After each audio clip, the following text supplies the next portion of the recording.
This person's blaming the COVID pandemic on Gamergate. Dev, the floor is yours. And we're talking about the parallels between 10 years ago with Gamergate, what's happening today, and the tie-ins. So, Dev, the floor is yours.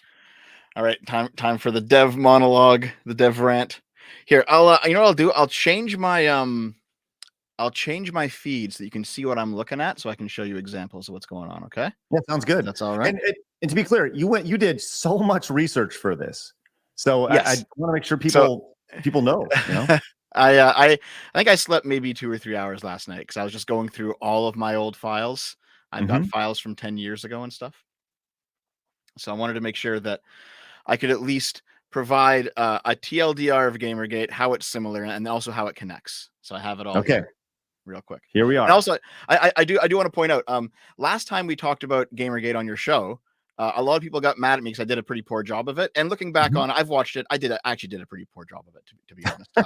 Well, it was off the cuff, you know. I was like, I'm not prepared for this. I don't, and I missed like a bunch of details, but I did get a fair amount of things right. So I put you on the spot, and I just said, give us a high level, like very, very high level example of what a description of what Gamergate was, and you did so. I thought you did so very well. I understood what was happening. Now, for those who were like know the nitty gritty, I'm sure they're like, you missed everything, and you know that may be the case, but I understood much better about it. Right. Yeah. You know, so I appreciated it. Oh, thank you. I appreciate doing it.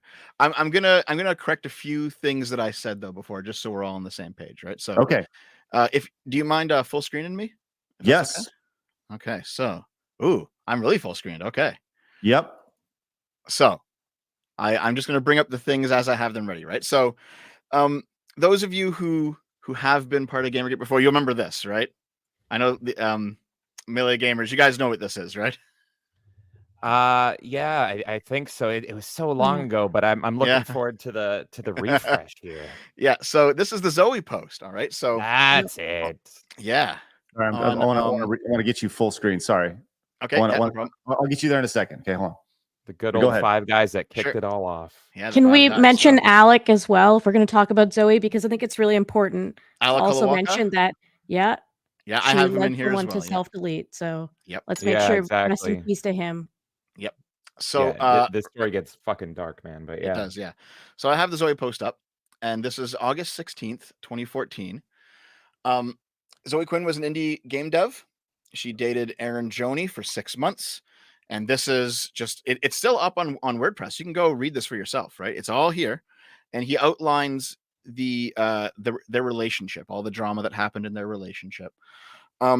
He points out that the five guys that Zoe cheated on him with, and how they related to indie game development and games journalism, and the potential connections for corruption there. Also, he doesn't give names, though he would later give names in other places, but he doesn't give names in this.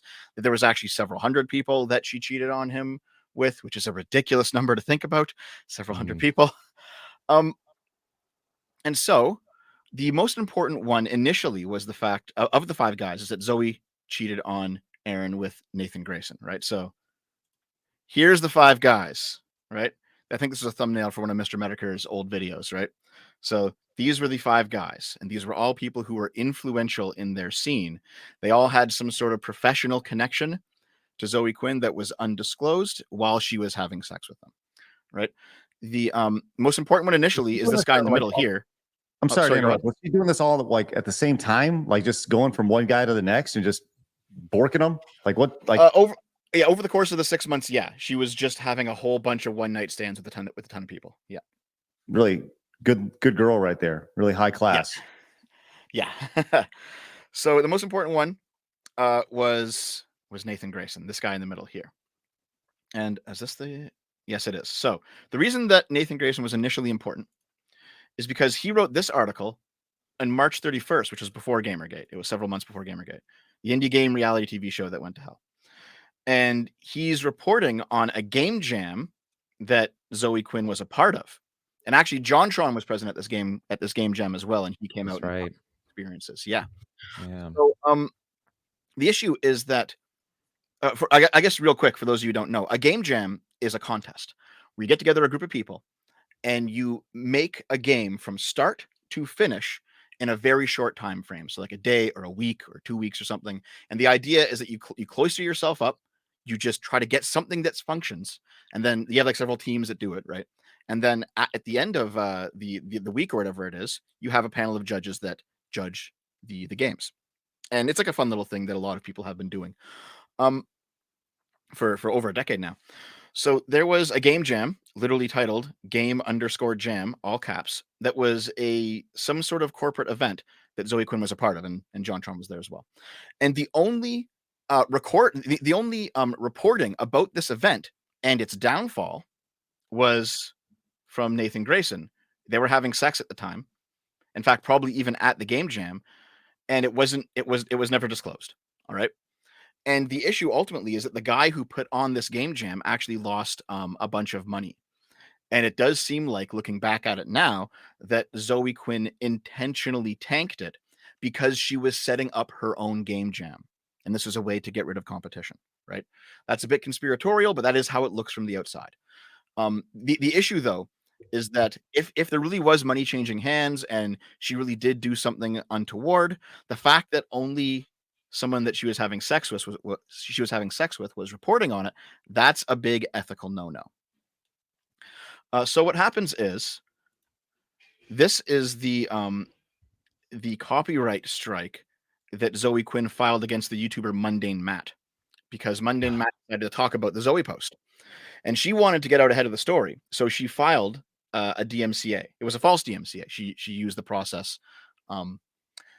She used the process illegitimately because there was no copyright infringement in Mundane Matt's video. She just wanted the story to be stifled. Mm-hmm. And this is the Streisand effect, right? You try to stop something like this, it's going to massively blow up in your face. And this is why it blew up. This is why suddenly everyone was talking about it, because Mundane Matt was this small ambulance chaser channel. He had like 5,000 subs or something. Nobody really cared. But like after this happened, he quickly shot up to like 100,000 subs because everyone's like, this is outrageous. What's happening to this guy? And it was outrageous. Right. So by August 18th, so this is 2 days after the Zoe post was posted, the internet aristocrat, he's now known as Mr. Medicare, but back then he was the internet aristocrat. He published his first video on Mundane Matt's video being taken down. And so like, this is when the ball really starts rolling, right? 2 days after. So I did a deep dive on it. Sargon did his first video on it. A whole bunch of people were on Twitter talking about it. Everyone's making videos. Everyone's talking about it. There's chat rooms being made. The people on streams are talking about it. This is when this was probably the height of the actual journalistic integrity stuff. Everyone was digging into these people to see how the five guys connected to Zoe, how they connected to other people. What kind of corruption were we dealing with here? This is when everyone was digging, right? And so you saw like infographics like these were posted all over the place. Like these people all pay Zoe Quinn, and these are all people who have reported on her. These people are all affiliated with her, and like people. You had tons of graphics like this going. Does this stuff look familiar to you guys, Melee Games? Oh, 100%. Yeah. I remember all sorts of things like this. Yeah, this is a massive blast from the past, and it's just pottery. It's all coming back together. It's all coming back. The Jim mentioned sex for favors. Oh God, it was a wild time. Yeah, sex for favor. Oh my God, that was a great. I don't know who he got through that voiceover, but it was fucking hilarious. That was actually one of his like real life friends that just did an amazing Jesse the Body Ventura voice. Yeah. Can I ask you a shout question? out to old Jimmy. Oh, go ahead. What's yeah. Can you scroll up really quick? Sure. Yeah, here it says, why the media is silent. And a few minutes ago, we were talking about how there hasn't been an article about the Sweet Baby Inc. stuff yet. And in my mind, there's a few questions here. Why? Number one, why would they not report on it? Because do they not want to be called an istophobe, whatever, right? And if that's the case, then they're not doing their job as a journalist, right? Journalist's job is to go out and report the news, and that's it. But number two, do these, you wonder if there's going to be a graphic that looks like this that says why the media is silent. These people all work with Sweet Baby Inc. or know, the CEO or something along those lines, right? Yeah, it definitely feels very similar. Yeah. So yeah, like if you were to comb through this with a fine tooth comb, you'd see like, oh, here's a person named Akira Thompson and Zoe Quinn.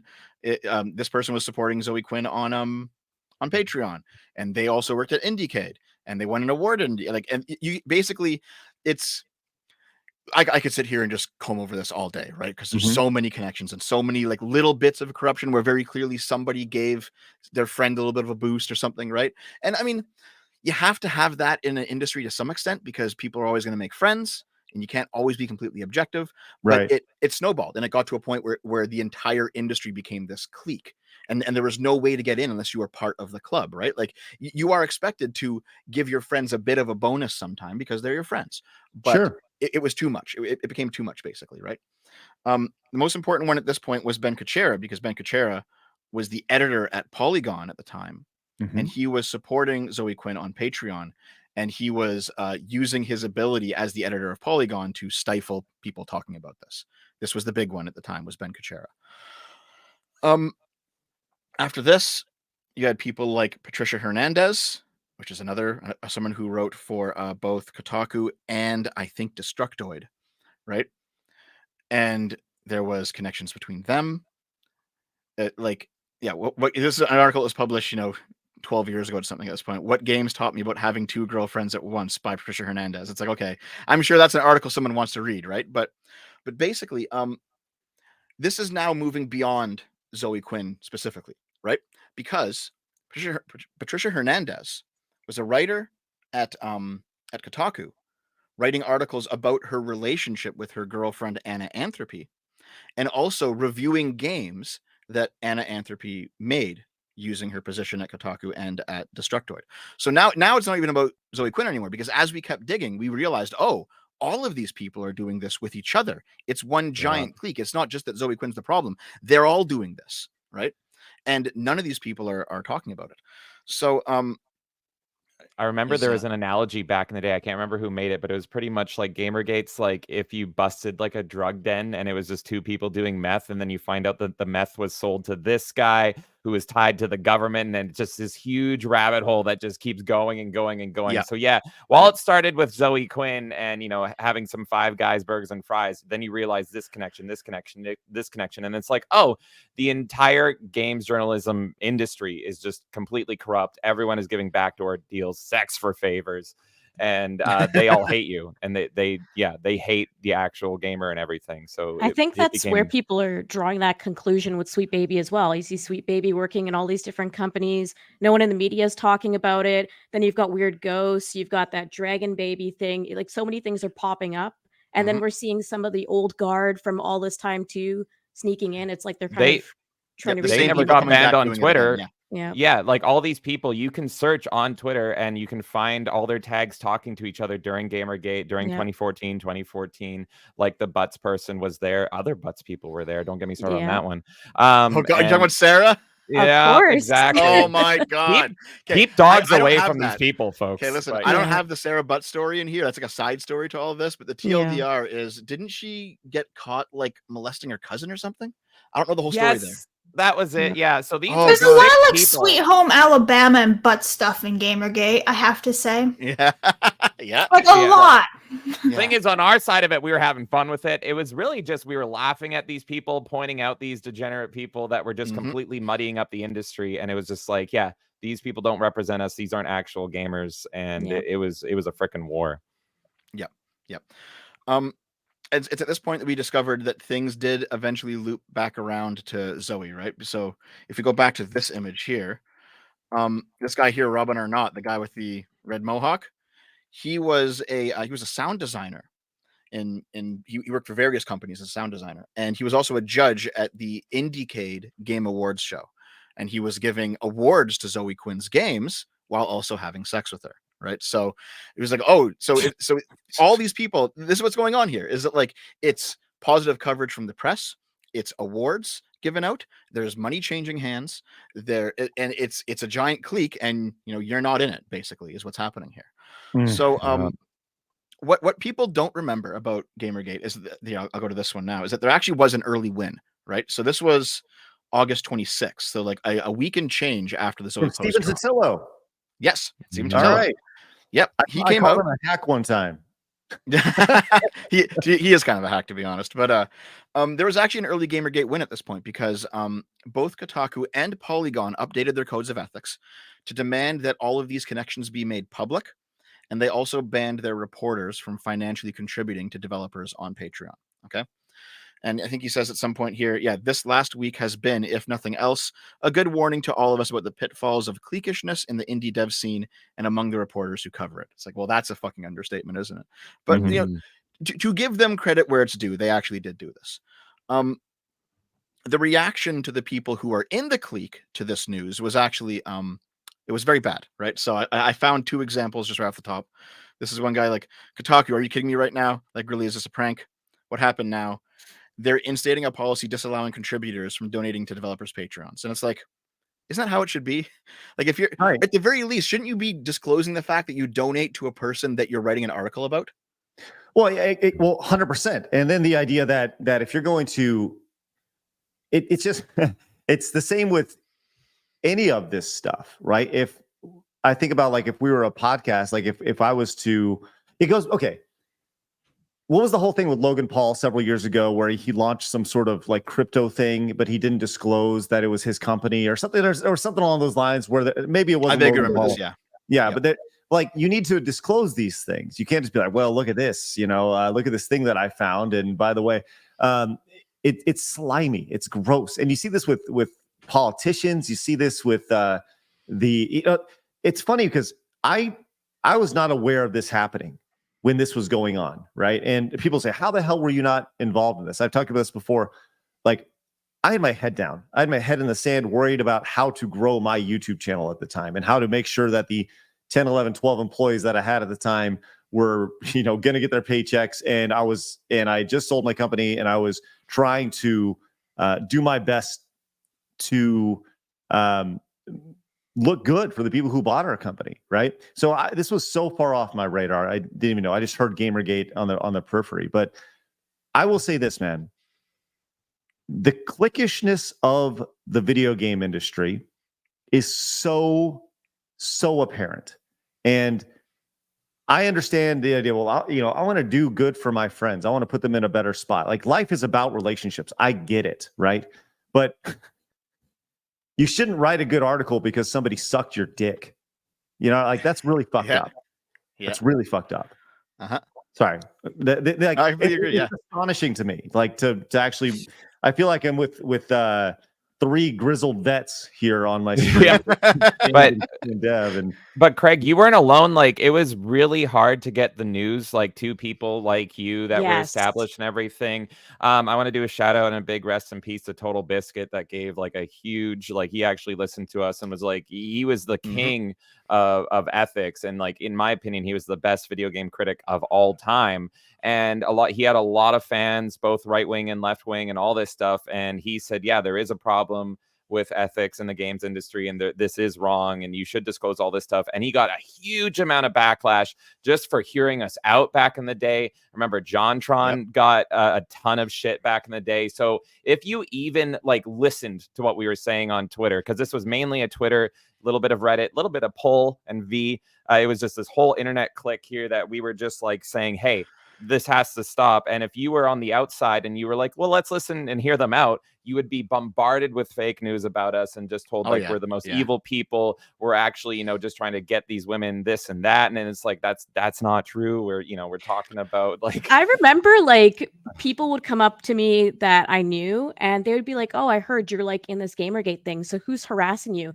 They thought I was the one being harassed. And I'm like, no, I'm laughing at the people claiming they're being harassed. This is the dumbest thing ever. So it's like, even from the outside, you hear like bits and pieces and you think it's just like this insane movement and you don't realize what's going on. So it's hard to tell people like, hey, this is what's going on. And you're seeing right now, I mean, Dev's got how many tabs open to explain this? This is one of three. This is one of three packets of things. This is one of three packets of tabs. This could be an 100-hour video. It's so much information. So every day was hours. From an outside perspective, you're kind of like, okay, give me the TLDR, and it's like the TLDR is almost impossible at this point. Well, there's so much. The truth is, like, I am kind of giving you, like, I've skipped like 5 things already. Like, I'm giving you the TLDR right now, right? Yeah. There's so much to it. Yeah. Well, computers. Hold on, and this he's like, oh, he's trying to Computers. you're okay. We're gonna get to how this all kind of ties in a little bit more, but like, whether you like it or not, Karutis, you, as pointed out by Kay and James and Dev here, like, there probably will be articles written about you. There, people are going to comb through your Twitter, or they're going to comb through your social media, and they're going to say, well, look at this racist bigot. Look at what a horrible piece of trash he did, or he is, for launching a Steam community page. Like, by the way, congratulations. 131,000. Let's go. Nice. Let's go, but man. like, Karutis, are you ready for that? Like, because that's good. It's gonna happen. You're gonna be called everything. I mean, let them do their worst, bro. I mean, I'm not afraid at all. I'll never bend to them. I don't care. Let them say whatever they want. I have the game community behind me right now. Yes, right? you do, man. Yes, you do. So, I mean, I'm a gamer. There are gamers with me on this. So, I mean, I don't care at all. I maybe do some videos reacting to some of those outlets, you know. So please do it, so I have a nice content to start off my channel. Who knows, right? Let's go. Let's go. Who knows? Do your worst. Come on, man. Call me anything you want. I don't care. That's awesome. Love Fuck it. yeah, man. All right. And if you want to connect it back to what's currently going on, right, you can see the same things are happening, right? So in this first week of Gamergate that I just kind of laid out, you have people just ignoring it. And right now they're just ignoring Sweet Baby, right? And then you see, oh, okay, this is actually getting really big. We have to reply to it, right? And then you're going to see the same kind of steps happen, is that they're going to start replying to it. The same questions will be asked. It's like, listen, if there's actually nothing wrong here, why do you care about us talking about it so much? You know, if everything's actually innocent, if all these connections between you guys, it's actually all above board, nothing's actually a secret, nothing's gone wrong, why are you getting so angry that we're discussing it? Yeah. It's the same question you can ask about Sweet Baby, right? Like, why are they getting angry at you that you've made this Steam page if everything's actually fine?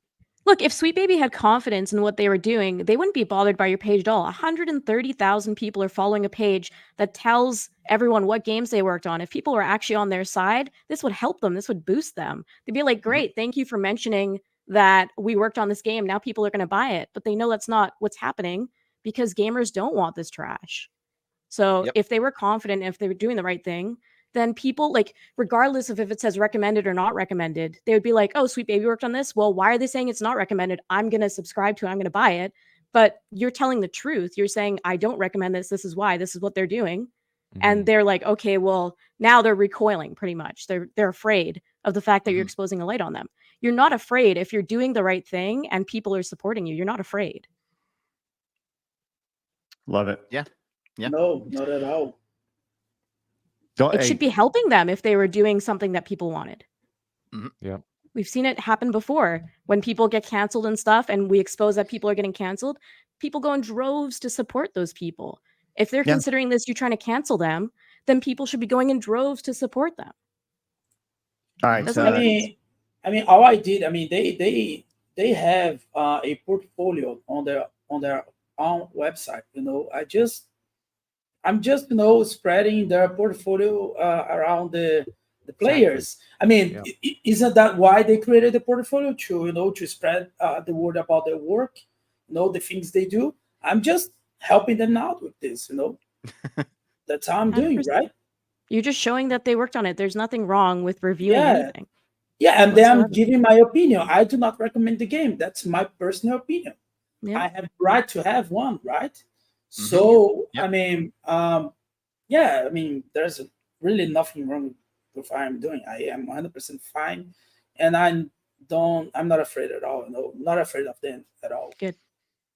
All right, Deb, you want to continue? Sure. This is where we get to the first link back to what's going on now. It's pretty tenuous, but it starts here. So this is in the early win section where they actually did update their ethics in that second week. This is the reaction from a person named Samantha Allen. Really disappointed in Polygon and Kotaku today. These people did not care about journos being friendly with developers until those devs were women, which is not what happened, but this is their point of view. This person says, yeah, that's why so many of us are supporting a fundraiser to get more women into developing games. We hate them that much. Then she replies with, "Nobody cares about your fucking blood money." Okay, so this exchange, it shows that they weren't taking it very well, that they were actually, people at the top of these outlets were coming down on them. But also this exchange is important because we will come back to this exchange later. This is the beginning of where Lego Butts comes into the conversation, is what's happening right here. Okay, so we'll just put this aside for now. Next up, I do think it's important to kind of preface that, the idea that what's old is new again in this situation. That's why we're talking about it currently, is the similarities between, for those of you just popping in, that's what we're discussing here, is the similarities to what happened 10 years ago with Gamergate to what's happening today. So continue, Dev. Yeah. So this is when it actually became known as Gamergate, is when Adam Baldwin called it Gamergate and linked to the two Medicare videos, the Internet Aristocrat videos. This was completely unexpected because at this point it was just like a gamer thing. And for some reason, Adam Baldwin, the Hollywood actor, decides to tweet about it. And this is when it actually blew up. It's like, oh, you have somebody in Hollywood talking about this now. I have no idea how he found this, but he did find it. And this is also the point when more explicitly right-leaning figures got involved, because Adam Baldwin is one of the few noted right-leaning people in Hollywood, right? Milo Yiannopoulos and Mike Cernovich, they're both right-leaning people, and they saw what was happening in Gamergate through Adam Baldwin's tweet. They actually got started in Gamergate, in fact. Like, Milo Yiannopoulos was a reporter for Breitbart. He didn't really have much of a career at that point, but he springboarded his contributions to Gamergate into having a journalistic career, right? He's kind of a hack now, but that's how it goes. Mike Cernovich also springboarded his contributions to Gamergate into having a career in like the manosphere red pill space nowadays. He's like an Andrew Tate kind of guy now. So this was the beginning of when you started to see more explicitly partisan right figures enter into Gamergate, was when Adam Baldwin called it Gamergate. It did start. This is when it started to take on aspects of being a culture war and not just an investigation. But this is what really kicked it off. This next part, and you guys all know. I've been seeing the chat bugging me. Dev, you got to talk about this. Dev, okay, here it is. All right, these are the Gamers Are Dead articles. Yeah. Okay? Yeah, This was the big hitter. This was the big one. Yeah. Okay. Yeah. I'm definitely gonna need to. I don't recognize any of this stuff. So. Okay. Oh man. So this is an article. It says gamers don't have to be your audience. Gamers are over. A guide to ending gamers.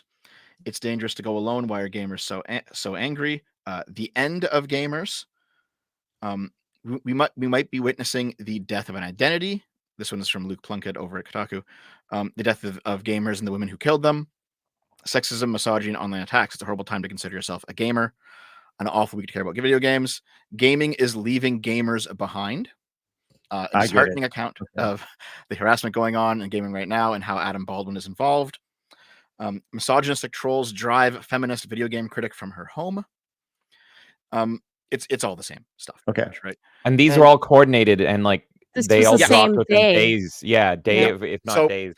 Yeah. What happened was starting on August 28th until September 1st, something like maybe 30 articles all came out in unison, and they were all saying the same thing. Either said it in the headline or they said it somewhere in the article, and it was the tagline, "Gamers are dead." Some of them explicitly state that it's the death of the gamer identity and that no one should call themselves a gamer anymore. Some of them was like what we're saying, gamers are bad, and if you're making games, you don't need to pander to gamers anymore, or you don't need to write articles for gamers anymore if you're working in the games journalist space. But it was basically, it all came out at the same time. All right, it all came out at the exact same time within this 2-day span. August 28th to September 1st, or is that a 3-day span? Whatever. But it all came out at the same time, and it looked from the outside, it looked coordinated, in fact. I remember, I think TotalBiscuit at one point even said, like, I've never seen anything like this. It's like they planned this out, and it all dropped at the exact same time. Wow. And it's very clearly in response to what was happening with the Zoe post. And I think like this specific image of all the headlines together is the one that you can still see occasionally reposted even today. That's like legitimately shocking, like honestly shocking that it's so coordinated. And like I've met casually some of these people that you've mentioned here, like Luke Plunkett and such. And I've never had a relationship with them, but I've probably shook his hand at some point 10, 15 years ago, whenever it may be. And at least I know of these people, right? And to see it so like brazenly coordinated and be like within a couple days with the same verbiage, say like, wow, it's like, it's honestly, it's not even like, it's just shameless, really. It's like when people say propaganda, that is propaganda at its core. Mm-hmm. Mm-hmm. I completely agree. Yeah.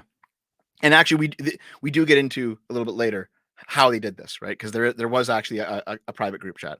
But just real quick, the main one, the very first one to come out was Leigh Alexander for Gama Sutra. Ooh, classic. Yep. This is the classic one. And there's a lot of deep lore about Leigh Alexander. We're not going to go into it too much time, but it's the same kind of stuff, right? Like trading influence for various, like for friends and all. It's all the same stuff, right? It's all the same stuff. Just real quick. So in this article, basically what she wrote in this article was the template that was used for all of them, because they all hit these same points. So just real quick, for example, this is how she described gamers in this article. By the turn of the millennium, these were games' only main cultural signposts. Have money, have women, get a gun and then get a bigger gun, be an outcast, celebrate being an outcast, defeat anyone who threatens you. You don't need cultural references. You don't need anything but gaming. A generation of lonely basement kids started wearing shiny blouses and pinning bikini babes onto everything they made. Started making games that sold the promise of high-octane masculinity to kids who were just like them. So that was her description of gamers. It's not a very flattering one. Yeah. Her second was the description of the wider gaming industry and the creators and the press, like the whole thing, right? Public conversation was led by a games press. She's talking about back in the 2000s at this point. Public conversation was led by a games press whose role was primarily to tell people what to buy, to score products competitively against one another, to gleefully fuel the team sports atmosphere around creators and companies. But our job isn't about being a reviewer anymore. It's not about telling people what to buy. It's about providing spaces for people to discuss what and whom they support. These straw man game journalism ethics conversations people have been having online right now are largely the domain of a prior age, where all we did was negotiate ad deals and review scores and scraped to be called reporters because we had the same powerlessness complex as our audience. Now, part of a writer's job in a creative human medium is to help curate a creative community and an inclusive culture, and a lack of commitment to that just looks out of step, like a partial compromise with the howling trolls who have latched on to ethics as the latest flag in their onslaught against evolution and inclusion. So that sounds like it could be written today. It's all the same buzzwords, it's all the same ideas, it's all the same morality, just from 10 years ago, you know? Yeah, and you're right. Even that headline seems straight out of something that is from Sweet Baby Inc. right here. Gamers don't have to be your audience. They've gone on over and over again about this idea that the straight white male is not your audience. You consistently hear that. This is not the gamer. It's like, what the fuck are you talking? Okay, whatever. But yes, what's old is new again. We're seeing it, absolutely. I know at the very end, what she said also went viral a whole bunch. She said, "We'll get what we want because we're creating culture now. We are refusing to let anyone feel prohibited from participating. Gamer isn't just a dated demographic label that most people increasingly prefer not to use. Gamers are over. That's why they're so mad. These obtuse shit-slingers, these wailing hyper-consumers, these childish internet arguers, they are not my audience. They don't have to be yours. There is no side to be on. There is no debate to be had. There is what is the past and there is what is now." So that was her basically saying, if you're a gamer, I don't want you reading my stuff. I don't want you buying my friends' games. This is our space and we're kicking you out. And ever since she put this out and everyone's fallen in lockstep with this view, there's been this very slow but very gradual and unstoppable collapse of gaming as every studio's put out worse and worse games. They've had smaller and smaller sales numbers. People who actually play the games are getting angrier and angrier. And this was the thesis. This was the blueprint that she laid out. And it's been going on for 10 years. And of course, you have to ask, where is she now, right? Where are any of these people now? They don't have the influence they used to have 10 years ago. Well, and that's the question. I was actually looking to see this Lee Alexander girl, and by the way, I'm pretty sure I know this is her, as I found Lee Alexander over on Twitter. I'm guessing this is her. She, her, I think right so, here. yeah. Yeah, that's Leigh Alexander. Yep. Pronouns in bio. There you go. PIB right there. Tells you everything you need to know. So she is in everything in narrative design. So she wants to tell the story. She wants to tell you about the story. So that's what Lee Alexander's up to today. Yeah. So she has like her own deep lore that's too much to get into. But also, if right-leaning e-celebrities dipping their toes into Gamergate began the transformation into more of a culture war thing, these articles hyper accelerated that, because now you had the entire internet that was fucking angry at everyone. Right. This was when it blew up into a shit show, because it wasn't just let's dig up these people's past and see what corruption they had. Now people were pissed. They were outraged. Right. This is probably when people came to you, Craig, and said, "What is your stance on Gamergate?" Because they were going to everyone and asking that, because now the gamers are pissed. I remember being on thatguywiththeglasses.com at the time and seeing a thread on their forum that was blowing up and eventually had to be closed because they didn't want to talk about it either, right? So basically this was when like everyone who was on the ground, they were talking to websites, they were talking to YouTubers, they were saying, where do you stand on Gamergate? Because this is unacceptable to us. This is when it really turned into a big culture war. Yeah, it really was a civil war, and like every single person that was speaking online at the time, even if they had no idea what was going on, they had to take a stance on it, and you not taking a stance was somehow taking a stance. Remember John Tron doing a funny video being like, maybe I just don't know what the fuck it is. Maybe someone can explain it to me. And so everyone was talking. It sounds very familiar to 2020 with BLM and COVID, like where you have to make a stance. You have to say something about it. And if you don't, you're a bigot. If you don't, there was the black squares on Instagram. You guys remember that? And if you didn't post like a black square, you were like, "You're a racist. You don't believe in BLM." It's like, what is a black square even going to do? What does that show? Nothing. A lot of the people that were in the anti-Gamergate side, they still like, this is a thing. Gamergate never ends. A lot of us people that were Ride there never back in the day, ends.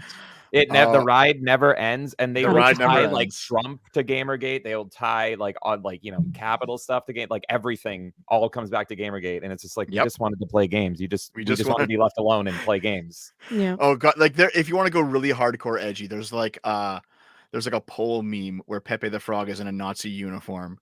And he's like about to execute like a bunch of SJWs, and he's like, "I just wanted to play games," and I'm like, "Holy literally shit, the best meme to ever be created." I love that one. Just wanted to play my games. There it is. So in a general sense, outlets went anti-Gamergate and YouTubers went pro-Gamergate. There, and it's probably because YouTubers were like more like down to earth. They were more like they weren't part of an establishment. They were even 2014 they were doing their own thing, a little bit less so now. There's companies now, but back then that's how it was. There was one example that broke the mold, and that was the Escapist. The Escapists went neutral on Gamergate. They allowed discussions to happen on their forums of just not of the harassment stuff. They banned that, but they allowed the discussions of the ethics to happen.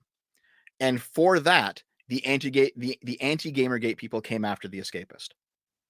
Wow. Just for allowing the ethics discussion, just to even countenance the idea that this could have been in any way about ethics, because there was some real harassment happening as well, but it also was definitely about ethics. Well, and to kind of further that, bringing it back to what's happening right now with Cabrutus, right? He's opened up this thing. He has this thing, and once again, there are bad actors in every way. The vast majority of people are just like, "Yo, what's up with this bullshit?"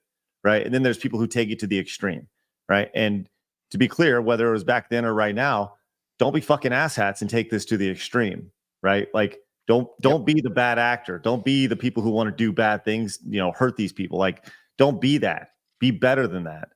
Sorry, Cabrutus, I'm just bringing it back to what you're going through right now. By the way, in real time, catching up right now, currently sitting at 30. Oh, where are we at? Let's see. I'm refreshing. 31,500 guys. Keep it going. Keep it going. Nice. Look at this Nice. row. Look at him go. Nice. Sorry. Every like makes And- Sweet Baby seethe and cope even harder. and don't worry, if I'm taking a little bit of time to get through this, it will link back to what's happening today. I promise. I promise. Yes. Okay, continue, Deb. So I went back and found this tweet from Zoe Quinn's Twitter account from 2019. This was long after Gamergate was done. And the Escapist was coming back 5 years later under new management and saying, "We're sorry we were neutral on Gamergate, guys." And their apology did nothing. Zoe Quinn still sent a mob after them with this tweet. You literally revived a Gamergate hub of a website and didn't bother contacting me or anyone else that I know who was actually at the center of Gamergate for this piece. And this piece, I can't see it, by the way, because he since deleted it, but it was him apologizing for the fact that the company he inherited allowed discussions of ethics on their forum. Was That's this what Russ this was. Pitts? It's hilarious. Yeah. Who was this? Was this Russ Pitts who was apologizing? Yes. Oh, But Russ his Pitts, tweet's since been deleted. Yeah. Okay. Yeah, All but right. he apologized for the fact that the company that he inherited 5 years ago allowed this conversation to happen, and Zoe just shat on him anyway. There's no getting your forgiveness out of these people, right? No, Um, never Brutus, what did we say apologize. about what we were talking privately? Once again, I don't want to share too much of our private conversation, but what did I say about you never bend the knee, right? Never. never been the knee. That's Yep. number one rule. Never bend the knee. These people are not going to accept it regardless. Look at what they did to the Escapist. They were neutral. They didn't take a side. They just said, you can talk about it here. And just that, they got attacked by one side. Which side? The anti-Gamergate side. And so that's why Apologies people are like didn't blood in the stand up. water. People were They- afraid to stand up because, like, you have to remember too, there weren't a lot of online movements where people were actually propelled forward and supported for standing up for what they believed in at this point. Yeah. So a lot of people were afraid to speak out because all of these like establishment places are like speaking out against gamers. And if they're that one voice that didn't speak out or that did speak out, they might lose their career permanently. They might be blacklisted from everything. They might not have a future in the industry. So a lot of people were afraid to speak out, and that's why you saw so few people do it. And meanwhile, all the gamers were screaming, "Please just listen to us. This is insane. You should be on the side of the gamers, the people who are paying for your products, the people who actually want this industry to thrive." Right. And so that's why. And like I said, you witness what happened to the Escapist. Oh, I can't even allow the conversation to happen. These people are going to come after me and ruin my life. How do I speak out against this? I'm like in 90% agreement with you. I'll say that you should apologize if you actually think you did something wrong, but don't do it out of peer pressure. Like if you think you're correct, then you stand by that. Yeah. Yeah, I definitely agree with that. I 100% agree with that. Do us a favor, guys. If it's your first time tuning in, hit the subscribe button. We'd really appreciate you guys popping in and joining us on a day-to-day basis. We got clips going up with the show as well. We're definitely going to slice them down from today's episode. Appreciate everybody popping in, spending a little bit extra time with us today. We've gone well over an hour than what we usually go, but this is a big topic and lots of people are interested in this. If you guys need to bounce, cool at any time, but just give us like an extra 5-10 minutes. You guys watching on the show, give us just a couple extra minutes because Dev is going to circle all this back to what's happening today. I promise. Also, do us a favor, hit the thumbs up button. We'd really appreciate it. I do see the donations. I see the Rumble rants. I see the super chats.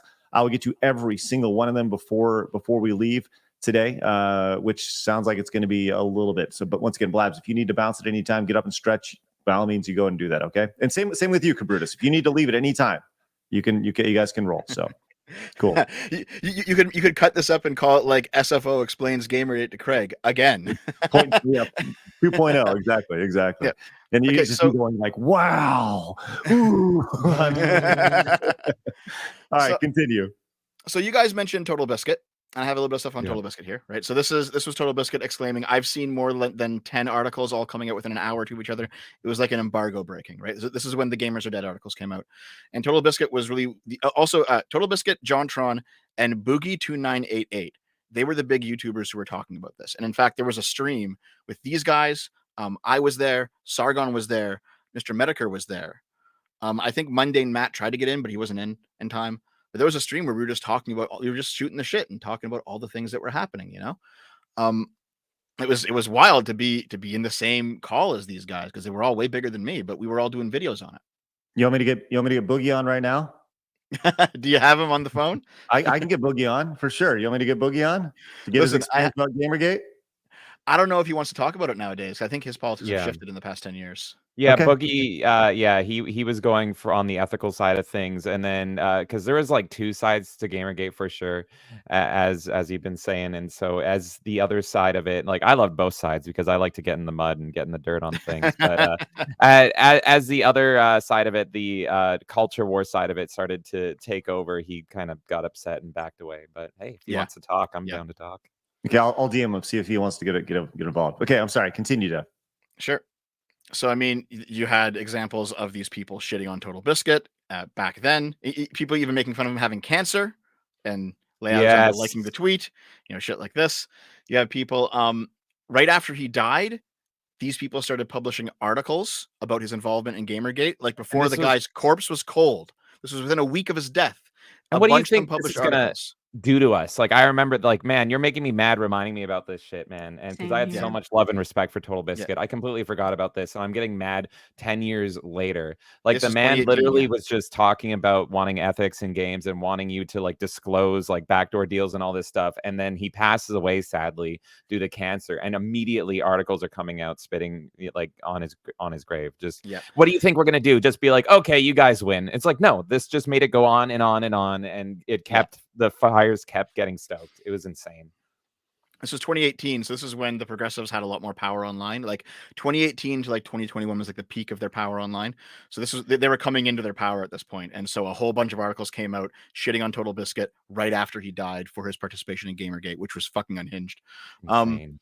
You had people like, this is 2021. They were demanding people to change the lull emote to not be a transphobic, sexist gamer. It's like, you're on Twitch, dude. It's a gaming What? website, or it That's was. insane. Yeah. Yeah. So like you had a lot of stuff like this start that would crop up every few months of people trying to like just scrub the internet of TotalBiscuit's existence. Wait, hold on. Was it? I can bring it back. Hold on. Was that a thing? The LOL thing? Like what was it? Yeah, That- it's that's a Total Total Biscuit Biscuit. face on Twitch. So it's Yeah. Total Biscuit's face, and they tried getting it removed right after he died because he supported ethics in gaming. Yep. So they And literally they've tried to get this consistently tried to emote get it removed from removed this whole Twitch. time. Yeah. Like Yeah. not just then, it's been a consistent thing since he died until now. There's every few months someone saying like, take TotalBiscuit's face off your site, Twitch. So they just want to, delete and freaking erase and remove history. So they Yep. want none of this to exist, so that their narrative is the only narrative that exists. Mhm. Wow. This is like wow. I am shocked by this. This is Yep. Man, these it's people been are wild. fucking- that is- So wow. this is a new thing. This one's from 2022. This is someone who's trying, like, something that doesn't come up in this article, but I think a lot about is the chilling effect that TotalBiscuit's presence as an extremely prolific gamergater had. This is, what is it? 5 years after his death, people try to cancel TotalBiscuit for Gamergate. Like, these people are unhinged with how obsessed they became with the fact that there was a cultural movement that the progressives lost. And they only kind of lost it. They kind of won it too. But the fact that they got any pushback at all from anybody who is in any position of power, they've taken it personally ever since. Wow. So yeah. And TotalBiscuit really was just talking like briefly on the ethics side of things. It's because he was so well respected, like in the industry and everything. But like he wasn't like trying to bully these people. He would probably, his politics were more on their side of things, but he just cared about keeping things transparent. So they were acting like he was public enemy number one and the devil, when it was just like he was just trying to bring an issue to light. Like, what the hell's wrong with you people? Just absolutely disgusting. Yeah. So after the Gamers Are Dead articles, that's when it turned into like this everlasting cultural movement that still in some form persists today. It's just been going on and on and on and on. It's been changing. People have come in and out, definitely new players, but it's been the same just kind of blanket rejection in the gaming space by people on the ground of things that are very progressive. I'll just speed run what happened over the next course of the year because it's not that important to this, but just real quick. So for example, this is a screenshot from their mailing group called Game Journal Pros. One of the journalists in their mailing group leaked the entire contents of their mailing list, and this is how they leaked it in early September. And this is how we discovered that all of those articles actually were pre-planned. We discovered like all the Gamers Are Dead articles, they planned that, and it was talked about. And sorry, what? How did this get leaked? There was a guy in there who had enough and just leaked the whole thing to the internet. Wow, that's great. Do we know who that was? Who was the hero? It was the one. It was the one angry gamer guy. I forget. Billy something. Was it Billy? I don't remember his name. Oh, But yeah. He And ran one angry gamer, and he was in there, and he decided to leak it to the internet.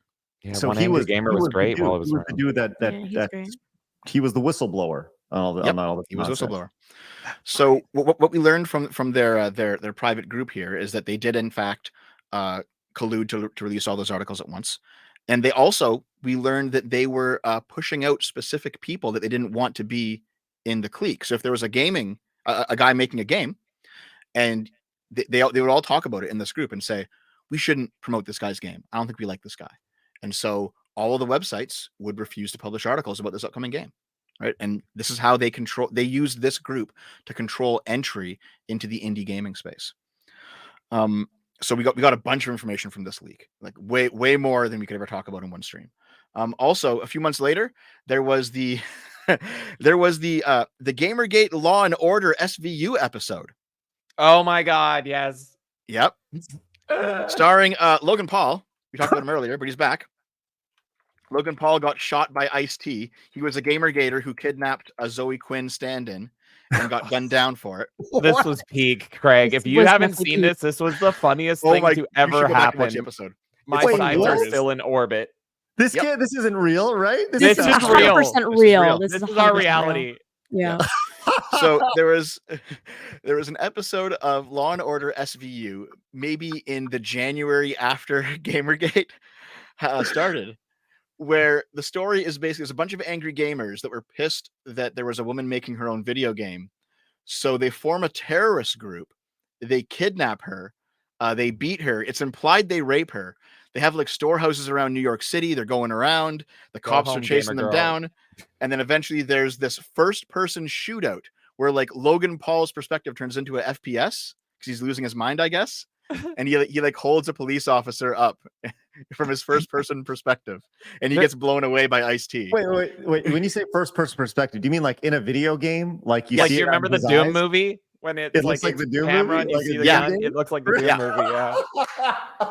But Craig, Trust me, this Craig, is the watch this thing. tonight. It's just Watch This it. is the insane. thing so about fucking Gamergate funny. is like they wouldn't let it die. Like it would have get to a point where it's like, okay, guys, we're done, pack it up, and then suddenly this would happen, and it's like, oh, I guess Yeah. Like that's when I no think one I had was out. talked They about pull me Gamergate. back in. Yeah, Yeah, now I we're remember laughing talking about it again. like a week or so two. much. Like I am actually sad I missed out on this because this is so fucking funny. Like this is it's comical. This doesn't even seem real. Like if you ever heard "They Leveled Up" or "Go Home Gamer Girl," there was like so many catchphrases that came from this episode. It was amazing. or Ice-T garbling his lines, trying to talk about how good Kotaku is as an outlet. Remember that? Oh my god! Oh. Oh my god! Yeah. And then It's like- Ice-T had to respond on Twitter about this, right? He was just like, I Yeah. don't know what this is. I'm just an actor, man. I play games. Yeah. Like, What was it? This was on what show? Law and Order SVU. Yeah. Okay. I gotta the see episode- this. Dick Wolf. Mr. Dick Wolf. Yeah, Mr. Dick Wolf. Oh Dick my Wolf. God. The Shout out. episode was called Intimidation Game. God. And this was Logan Paul before he blew up. He was acting in this show as the Gamergater. Hey, We live in a simulation. Gamergate.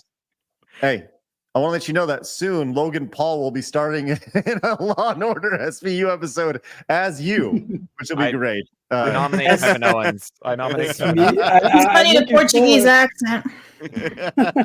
Yeah, I mean he can contact me and I can teach him a little bit.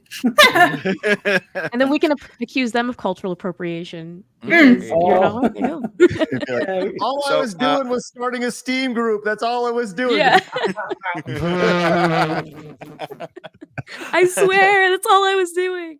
Slow motion gunshots. By the way, this closing is the funniest thing to happen for Gamergate for sure. Yeah.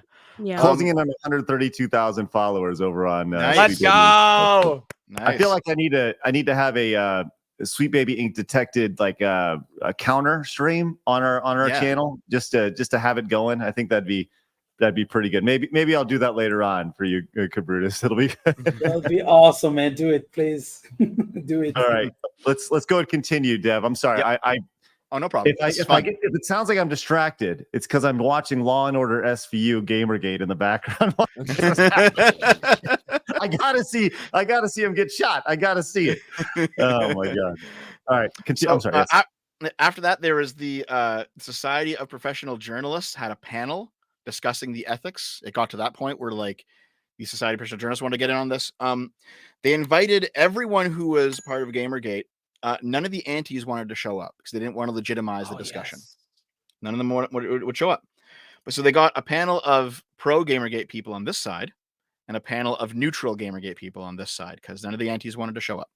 Who was in it that was fact- pro there? Was it Milo? Was that Milo was there. Alan Bakari was there. Ash Alan Show was Bakari. there. Alan Bakari is awesome.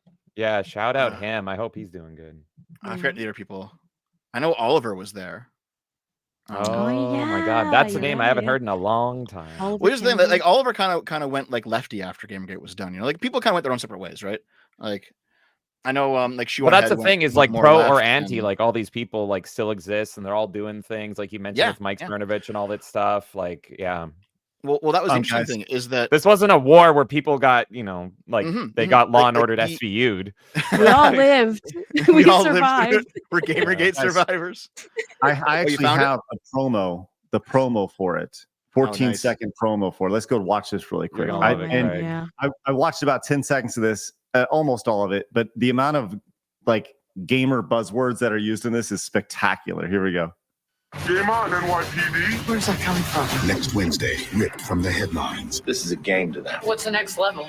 A violent video game inspires a real crime. You ready to be slaughtered? New SVU next Wednesday. Oh, the memories, dude. Oh my god. That's awesome. Memories. You ready to be slaughtered? First person shooter. Let's go.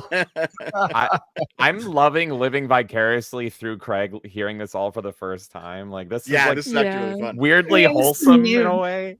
Well, I mean, it's shockingly how stupid this is. Like, it's amazing. I'm fascinated by this. Yeah. Like, I honestly am sad I missed out on this. I could have made so much content out of this. It would have been great. We all did, man. Like Sargon blew up because of Gamergate, right? Like Medicare blew up because of Gamergate. A whole bunch of people got their career started because of Gamergate. We Oh all my did different things. Yeah, Dev did so many videos. I ran like a Gamergate event, like in person. It was fucking a wild time. Yeah. it was a Kay, wild you time. were eternally online talking about it. It was Oh fun. my god! And getting so many people angry. The amount of fights people tried to have with me is Oh just yeah. nuts. Yeah. Phil Fish threatened to sue me. That was a fun time. Nice. The The Phil. guy from Fez. Yeah. I think the first time I was on your show, Craig, like 6 months ago, or whatever, I told you the Phil Fish story. That came out of this, and that came out of the Gamergate stuff. Yeah. So basically, the Society of Professional Journalists. Sorry, the Society of Professional Journalists held their thing, and it got a bomb threat called into it by people who were anti-Gamergate, so it had to be shut down. But this was another big thing, and then the final big thing, I would say, if you want to like learn all the deep lore that I'm skipping, someone made a fucking movie length documentary of just every event that happened. Razor Fist's in there for a little bit, like people talking about Gawker. This is from the panel that like Phil Fish is here. Like this guy covers everything autistically.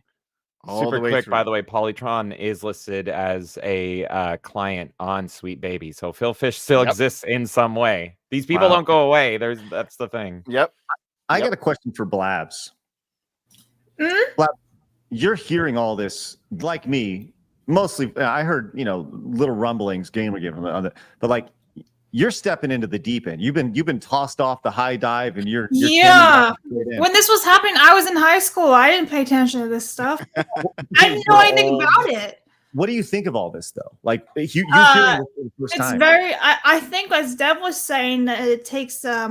It's very similar to what's happening right now with Sweet Baby Inc. So I do think it's important to learn about it because, again, history repeats itself. So when this happened back in like 2014 or so, all these little things are connecting, and now it's happening again. And people maybe just maybe can actually stop it from happening, just like Sweet Baby Inc. from taking over all all games in general.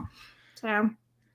It's interesting to know about, that's for sure. Like all this stuff. Like I didn't even know freaking Logan Paul was on SVU. Who would have thought of that? I didn't realize it was him at the time. Yeah, I just remember Justin Bieber being on like was it NCIS or whatever it was. Was he? I didn't know that. But that's all I remember. Okay. Look, whatever it is that's going on right now, who has Adam Baldwin's phone number? Because we need another name. We need a new name for name. another hashtag. He's got to name this, whatever it is. It's too much like pottery. Let's get it going. All right. Just I have reached out to Boogie. I have not heard back yet, so we'll see what happens. By the way, Blabs, we're just going to take this entire clip. I think Dev was right. Like, we just take this entire section and turn it into one big clip, and it's Dev teaches Craig about Gamergate 2.0, and that's it. And that's the entire thing, because this is fascinating stuff. All right, Dev, continue. Yes, I'm going to go pee. I'll be right back. Continue, Dev. Right. Oh, do you have like wireless headphones? No, I'll listen. Okay. We want to listen to you in the bathroom. So I've got wireless headphones. It's incredible. I can listen to everything all over my house. It's amazing. I'll never go back. Okay, but basically, like, if you want to know because I'm skipping a lot of deep lore because we don't have time. If you want to know it, this guy made a great 2-hour documentary on it called Airplay AM. I think he's doing another one too. Like, there's just so much. There's so much autistic deep lore. So I can't chill for this guy enough. Definitely go check him out. Watch his stuff. So to cap it off, because I think this is now at the end of the gamer of what's really meaningful for our story today. This is like, there's more, but this is all the meaningful stuff for Sweet Baby today is everything that I've just presented. But just to cap it off real quick. I know some people got mad at me last time I talked about Gamergate on the show because I said that there was some legitimate harassment in Gamergate, but the truth is that there was. None of us did it, right? Like, I didn't do any of the harassment. I always said in my videos, don't harass people. Sargon always said in his videos, don't harass people, right? I know TotalBiscuit said many times, don't harass people. Aaron edited the Zoe post to say, don't harass people. But you can't control everyone, right? People are going to harass whether or not you tell them to. You can put a damper on it if you come out and strongly say don't do it, but there's always going to be some people who just will, because they're here to cause chaos. They're here to troll. They don't care if you tell them to do it or not, because they're going to do it, right? But the issue is that all of that harassment painted the harassment that was real painted the entirety of Gamergate with that brush, right? So even though we kept saying, don't harass people, we said it over and over and over again, it didn't matter, because they took the bad apples. They said we were all bad apples. Right? But Dev, I'm going to push back a little bit. What is the examples of the harassment? Because to this day, I've barely ever seen anything besides like maybe a random like bot account be like, off yourself. I've never actually seen like a full-on harassment campaign or anything. And I feel like people make this argument of like, oh, well, there was some harassment, just to say, well, it's not all kind of thing. Like it can't be an absolute. But I, to this day, have not seen examples of harassment. Here's a great example in the chat. Someone says Brianna Wu was caught harassing herself, right? Someone in the chat said that. But that doesn't count. That's bullshit. Hold on. No, I know. But here's the thing. Complete bullshit to say, oh yeah, harassment existed. The person that was anti-Gamergate harassed themselves. So here's, hold on. Here's the thing, right? Because I don't know if you're going to believe me or not, but it's true. I'm here to listen. I've let you talk this whole time. I just want to know. Fair enough. Well, let me put it this way then. So I went on Wick TV a few months ago to talk to Brianna Wu directly, right? And I did do some confronting with her of the old days. And she did share some things with me. And she did get actually harassed. That part wasn't made up. In my personal opinion, she probably reacted a bit too negatively to the harassment. What was the harassment? It was just people telling her to kill herself, usual internet stuff, right? Which is why I think that she reacted way too negatively to it. But nonetheless, it did happen, right? Like, you can't control when some 4chan troll is gonna just to have some laughs is gonna like make a new Twitter account and then post LOL kill yourself. PS2 4chan trolls, like these are all like buzzwords. That's why people get frustrated at this shit, because it's all buzzwords. Was the person that was screaming that people were harassing her online, and it was like bullying words while like her dog was like dying sick or something, and we were all like, "Can you just take your dog to the vet? Like, we're not." Yeah, like why are you worried about like words online when like you have a real situation going on with your life? I remember she was like tweeting about Gamergate on Christmas, and we're all just like hanging out with our families. Like it was. We show up a few days later, and we're like, "Why is she still tweeting? Like we're all having fun with our families." So here's the thing. Like I've definitely talked to her about this, right? Because she is not the person she was 10 years ago, especially after the October 7th terrorist attack in Israel. She has looked around at the left and said, "What kind of people did I go to bed with? These people are insane." She didn't just go to bed with them. She started this whole trend with these people. She's helped create these people, so she shouldn't be surprised that now it's turning on her. These No, people ultimately I turn on completely you. agree with you. But we have had, I've gone back and forth, and I've been like, how do you feel about this? Like, what was it like back then? What has changed about you since then? And she definitely is not the person she was 10 years ago. I will say that, and I'll say it multiple times, even if it gets me into some flack with some people. She is not the person she was 10 years ago. She is I significantly more understand your reasonable than she perspective. was. I understand your perspective, but it's really hard to be sympathetic to somebody who has done so much shit to everyone else. It's really difficult. Even if you've changed, the amount of things you put people through and you're crying about it now when you're getting a bit of a taste of your own medicine, it's very difficult to sit here and be like, oh, I feel bad for her. Oh, yeah, she's changed, all this stuff. And to this day, I still do not have any examples of harassment. I'm sorry, I have not seen it. All of us have asked. We are all willing to disavow it, even on the pro Gamergate side. If people on the anti Gamergate side are being harassed, where are these claims? It's just all like, yeah, I got harassed. Yeah, these gamers are harassing me. Show me proof. If you are getting harassed, why are you afraid to show proof? Just show it. Well, do you want to talk to her yourself? I will talk to her. Yes. Sure. We'll I'll ask. facilitate it. I'll see if she's interested, right? But Okay. it is one of those things where, like, I've asked I'll her about it, moderate. and I do believe that she was that she was sent some harassment. I have seen some of it. I don't have it on me right now, but I did see some. But the issue is, though, and I told her this myself. I was like, listen, I see what you're sending me. These are very clearly accounts that were just made, right? Very clearly, these are people who just want to fuck with you. And when you gave into that, you let them fuck with you, right? Because I've had people make new accounts and come into my streams or tweet at me on Twitter with an account that was made 5 minutes ago to shit on me, to tell me to like say that my girlfriend's going to dump me because I'm a fat loser, or to tell me to kill myself, right? And the issue is that I have, considering how much of that I've gotten as I've gotten larger on the internet. I'm sure you saw it on Screw Attack as well, Craig. As you get bigger, this sort of thing happens. Sure. You can't let that get under your skin, and she did. That was the issue, is that she let it get under her skin, and then she said everyone in Gamergate was doing it. So it was happening, but it wasn't everyone, and that was the mistake. My that she problem made. is that, first of all, there's no proof that anyone in Gamergate harassed anybody on the other side. And again, if you can show me proof, I'm glad to look at it, but I would love to see the receipts of that. I'm not saying it's on you specifically, but I'm saying it's on whoever is claiming that they were harassed to show proof of that, to show us that they were harassed. Right. And So also, it's one of those it's been things. Okay, go ahead. it's been proven that Brianna Wu has cried wolf and has harassed herself, which you even said she has also harassed herself before. So why Well, would hold anyone on. believe someone who has done this thing of like, yeah, I've been harassed, and they've literally harassed themselves before? The harassing herself thing was inconclusive, because I looked at that, and what it was there was a sock puppet account So that is sent this her. inconclusive as well? Well, let me just lay it out, though. Okay, so there was a sock puppet account that said, something about shoving something in her vagina when I see you next in real life, something heinous like that, right? And she took the screenshot and she put it up. Now, the screenshot she took was less than a minute after the tweet was posted. So everyone looked at that and said, well, clearly she had a sock puppet account. She posted the tweet. She logged out. She logged back into her own account and then took the screenshot, which is possible. But that's not proof in and of itself. It could have happened, but it also could be just that she got it off of her notifications tab right away, right? It's one of those things where we just don't know.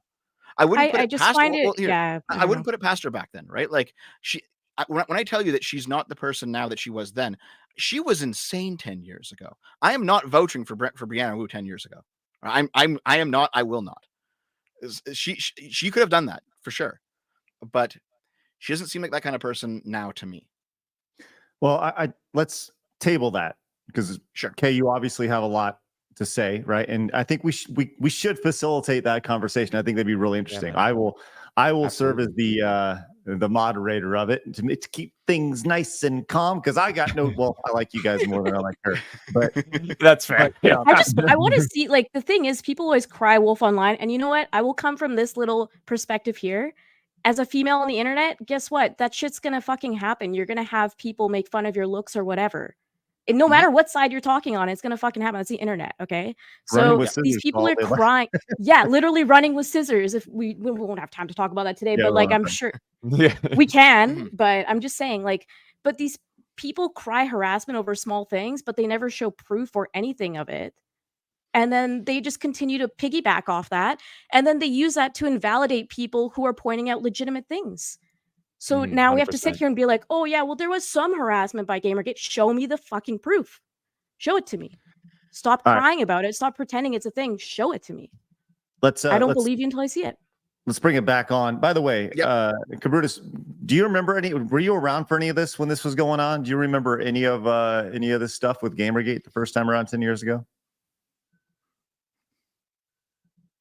Oh, your mic's dead, dude. Oh, yeah. Oh, Cabrutus, no, Cabrutus. Hello. Can you hear me? And Vasquez sabotaging you. Sorry, no, I forgot to unmute my microphone. Actually, anyway. It's all good. Yeah, I remember some of those stuff, but I mean, to be honest, since I live in Brazil, you know, I pretty much, really far from where all those things happened. I remember some of those, but with all those details that Dev is sharing right now, definitely not. I'm learning a lot right now, by the way. Thank you for this. Yeah, no problem. Yeah. By the way, it's fun I think going down memory lane. Yeah, memory lane, happy memories. It's been a blast. I think it's really it's pretty interesting to see, like, Cabrutus, you're an interesting test with this whole like Sweet Baby Inc. detected Steam group, because they can't go after you because you are in the United States. You would be seen as a minority, right? And you're Brazilian, so they can't attack somebody that's not a straight white male, right? I got you, but being Brazilian, you would be seen as, even if you are white. I don't know the rules when it comes to all this stuff. They can't attack. So that's what's going to be interesting about this whole thing, right? Is there's Cabrutus. Yeah, I don't know. Just something really quickly here. Brazilians didn't, the vast majority of Brazilians, they didn't know about Sweet Baby Inc. But right now, I'm starting to see some big-ass Brazilian channels with, let's say, 1 million subscribers started talking about Sweet Baby Inc. because there is a Brazilian guy, which is me, involved with, somehow involved with this company. So even, Brazilian people, the Brazilian gamers are starting to get an idea of what they do and who they are, you know. So this is also pretty cool. The people are starting to know about them over here. Well, I am definitely going to launch a page with your Steam counter on it for sure. I'll do it once we get done. I'll get to going to that. We'll have it up later today for sure. All right, let's go to continue on, Dev. Then let's tie it back in, because we've done a long road trip across the game. Sorry about all this. Big journey, Craig. There's a lot to cover. I don't blame There's them. a lot to cover. This is interesting stuff. And by the way, guys, thank you again for the donations, the Rumble rants, super chats. We'll get to every single one of them. Dev, let's continue. Mm-hmm. And I do just want to say, like, I hope that you don't take my disagreement with you a little bit as like me being hostile towards you or anything, right? No, not at all. I'm just, we're having a conversation. I just think it's important to push back. Like, I could sit here and just listen and give the comprehensive history of Gamergate and then be like, okay, I was on here, cool, got a few new followers, people saw my face, nice. But the truth is, I want to speak out what actually happened. And if I disagree with you on something, regardless if we're on the same side or not, I'm still going to say what I feel and what I think is the truth. And I think the truth is that there wasn't all this harassment that people are claiming, and they use it as a crutch to say, okay, well, maybe we weren't all 100% correct. Things can still happen, but our intentions were good. I want to see actual proof of these things happening and not just be like, oh yeah, sure. Yeah, it happened because everywhere it must happen. Yeah, and just so that like everything's clear, I am like 95% in agreement with you, right? Now that we've been talking, I thought about it a bit. I knew a person in real life who didn't harass Brianna Wu, but harassed Ninja Sarkeesian, and I was like, what the fuck? Like he's like, here's what he did. He made like a random Twitter account and just said like, fuck you, bitch, on it, right? You know what I mean? Like, is that harassment though? Like honestly, that's the other thing. The thing is that the goalpost is. It's but mean. Dev, the goalpost is moved for what harassment is constantly. Like you can make one comment at somebody and that's considered harassment. And like Craig alluded to, Running with Scissors accused me of literal harassment. And there's a whole thing. And it's like, I wasn't harassing you. So I'm just saying that like the term harassment is so broad and people can easily claim that because they can't understand that like insults happen on the internet. Like we're not all here to be like BFFs, right? It's like there's going to be things that happen on the internet. People are going to disagree. People are going to say words to each other. Doesn't mean you're being harassed. Yep, That's and a I very completely agree. particular thing. So And I this would was disagree a with that. I'm harassed. this was a big part of Gamergate, just to give Craig context. Like, there is constant disagreements, constant debates, because we were looking for the answers and everything. And so you were always seeing people just debating back and forth on this. But then on the other side, on the anti-Gamergate things, if they did disagree, they were, I'm going to attack you and ruin your life and everything. So it was really interesting to see the polar opposites of, like, it was constant debates in the Gamergate camp and, like, let's figure this out. And then the anti side, it was just like just backstabbing, insidious nature, all that stuff. It's definitely it's one of those things where it was like, it's like these people came into the gaming space not knowing or not caring that the gaming space is a very rough and tumble space because of the way that it operates. It's like a competitive space. So there's smack talking when you're being competitive, right? And they took that as direct personal attacks when it wasn't. Right. It was like, so, yeah, okay, you know what? You probably shouldn't be an asshole to random people on the internet, but people are going to do it. It's going to happen. And you can't let that drive you off the internet. It's like I said, I've had so much terrible shit said about me over the years. I'm still here. You know, like, you can't let that ruin you. And on some level, if you do let that ruin you, it becomes your responsibility because, oh shit, a dozen people said terrible things to me on Twitter. I'm going to make a big stink out of it and run out of my house. It's like, well, you should have a bit more resiliency than that. You know what I mean? Right. Well- yeah. And like I said, there's nothing personal against you. I just think it's important to push back on that because I think it's super easy for people to claim harassment. But what is harassment? Well, I'll continue on here because I did also want to point out that there was harassment going the other way as well. So what I have here, this is a person who cosplayed as Vivian James, who was the Gamergate mascot. And they got people told her to fuck off. They called her a misogynist. They went as far as to make violent threats. Some were misgendering her. I think this person was trans. And so, you know, but it's Gamergate that are supposed to be the harassment campaign, right? So there's definitely this instance where you have people who are very progressive. They receive a bit of pushback and then they cry about how terrible it is. And it might be terrible, who knows? But they give so much more than they take. It becomes ridiculous. You know what I mean? Mm-hmm. And that's definitely what happened in a lot of these cases here. I know Nick Monroe, he did a thread. Nick Monroe, he's a good guy. He's an Nick investigative Monroe's journalist. a great lad. Yeah. Yep. Yeah, one of the He best did- researchers. Yeah. Yeah. He did a thread showing basically anti-Gamergate using bot accounts to push certain messages on Twitter during Gamergate. This was back in 2018, but he pulled up 2014 era logs and stuff like that. It's one of those things where it's like, when anti-Gamergate accused Gamergate of doing something, it might have actually happened 5% of the time, and they were doing it in reverse 100% of the time as retaliation. You know what I mean? That's basically the arrangement here of which ways the harassment was flowing from pro to anti, from anti to pro. And I think the reason that this really pissed everyone off, everyone on the progressive side off, is because Gamergate was the first time that any sort of progressive cultural expansion into a cultural space received any pushback whatsoever, right? If you look back into the history of things, you see they moved into like rationalist spaces and atheist spaces.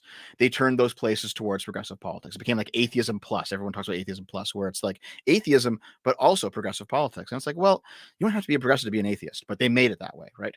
If you look at comic books, look at cinema, all of these cultural spaces, they move in, they turn them towards the left. Gamergate was one of those. Oh, you know what? A great example. Yeah, here. This is from 2020, but still the same thing. How knitters got knotted in a purity spiral, right? So this is an article about how like there was middle-aged, middle-class female knitters that got their community online descended into a conflict over racism allegations. And it's like, this is a community for people who like to knit. No, we must talk about racism. You know, so this happens everywhere. But Gamergate was the time in which the people who weren't, you know, they weren't necessarily right-leaning, but they weren't left-leaning, and they were on the ground in these spaces. These were their cultural spaces, and they pushed back when the progressives came in. And that's why it's traumatized them, basically. On a side note, about this knitting thing, I actually interviewed Carrie Smith, and that interview will be going up soon. Carrie Smith is from a podcast called Deprogrammed, and she was in the middle of this whole knitting debauchery thing. She has some really interesting stories about it. Oh yeah. So pretty crazy stuff. So yeah. And so I collected just real quick. This is how they lost their mind. Okay, so yeah, Donald Trump is the Gamergate of politics. This is from 2015, right? You know, every article of this era leading up to the election in 2016, it was Donald Trump, Brexit, Gamergate, over and over and over. What outlet was this? This was Washington Post. Washington.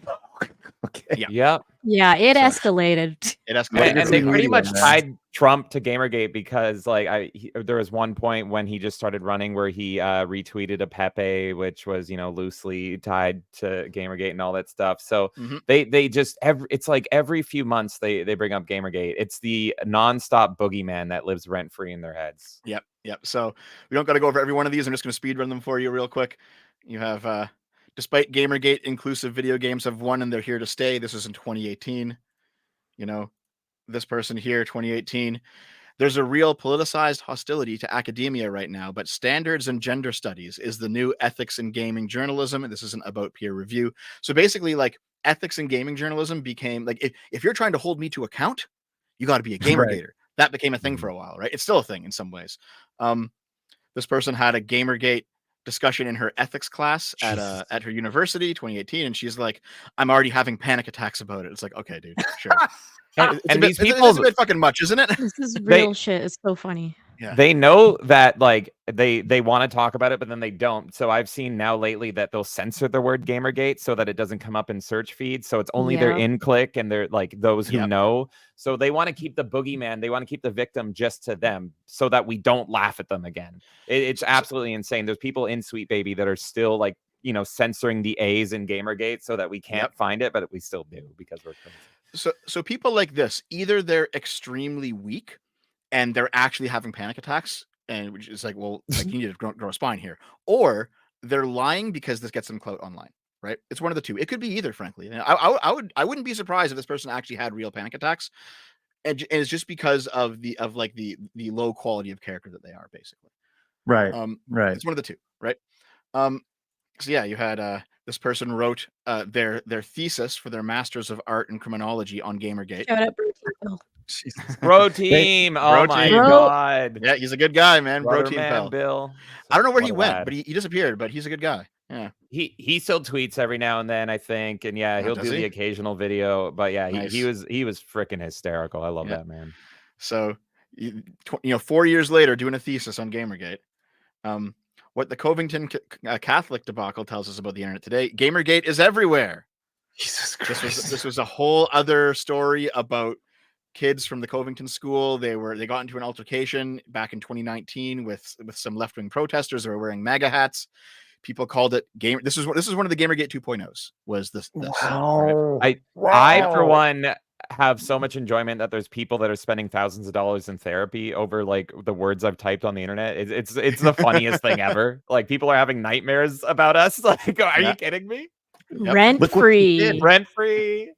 Wow. So there we go. Gamergate was and always will be a hate movement against women, LGBTQIA, and people of color. End of story. Pretending it was anything else is escapism. This and CDA right there, he tried censoring it. Important question. James, K, and Dev. Yo. Was Gamergate and will it always be a hate movement against women, LGBTQIA, and people of color? I need your answer right now. I'm just going to say this much. Hello, woman of color here. Hi, I was a part of Gamergate. Yeah, I'm going like Not Your Shield all over again. I had to do this like fucking 10 years ago. We didn't even teach Craig about Not Your Shield. Oh God. Okay, so Not Your Shield was a hashtag. Don't care. Gamergate's awesome. I fully support it. I have no regrets in supporting it ever. I will yell it to the high heavens. I don't care. I care about video games. Okay, I care about this industry suckesucceeding. No regrets, and no, it is not a racist, sexist, whatever movement. You should explain what Not Your Shield is. Go ahead. I mean, Not Your Shield was, I feel like you can probably explain it better, but it was just pretty much people saying, like, it's not all white men that are in this. Pretty much the essentially. anti-Gamergate Like, people were accusing us all of being white men because, yeah, like, or mainly sock people. puppet accounts, right? Like, Because I a was a lot of sock puppet account. a Hi, I'm lot right of people. here.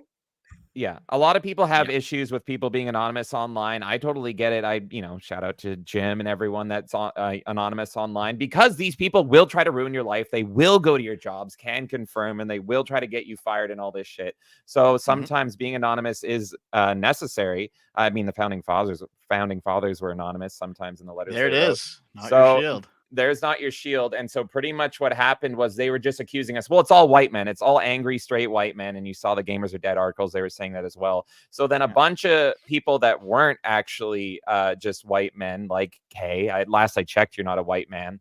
They started tweeting, maybe, I don't know. That'd be news to me. But they started tweeting like, what's going on? You got a little Michael Jackson going on. A dick.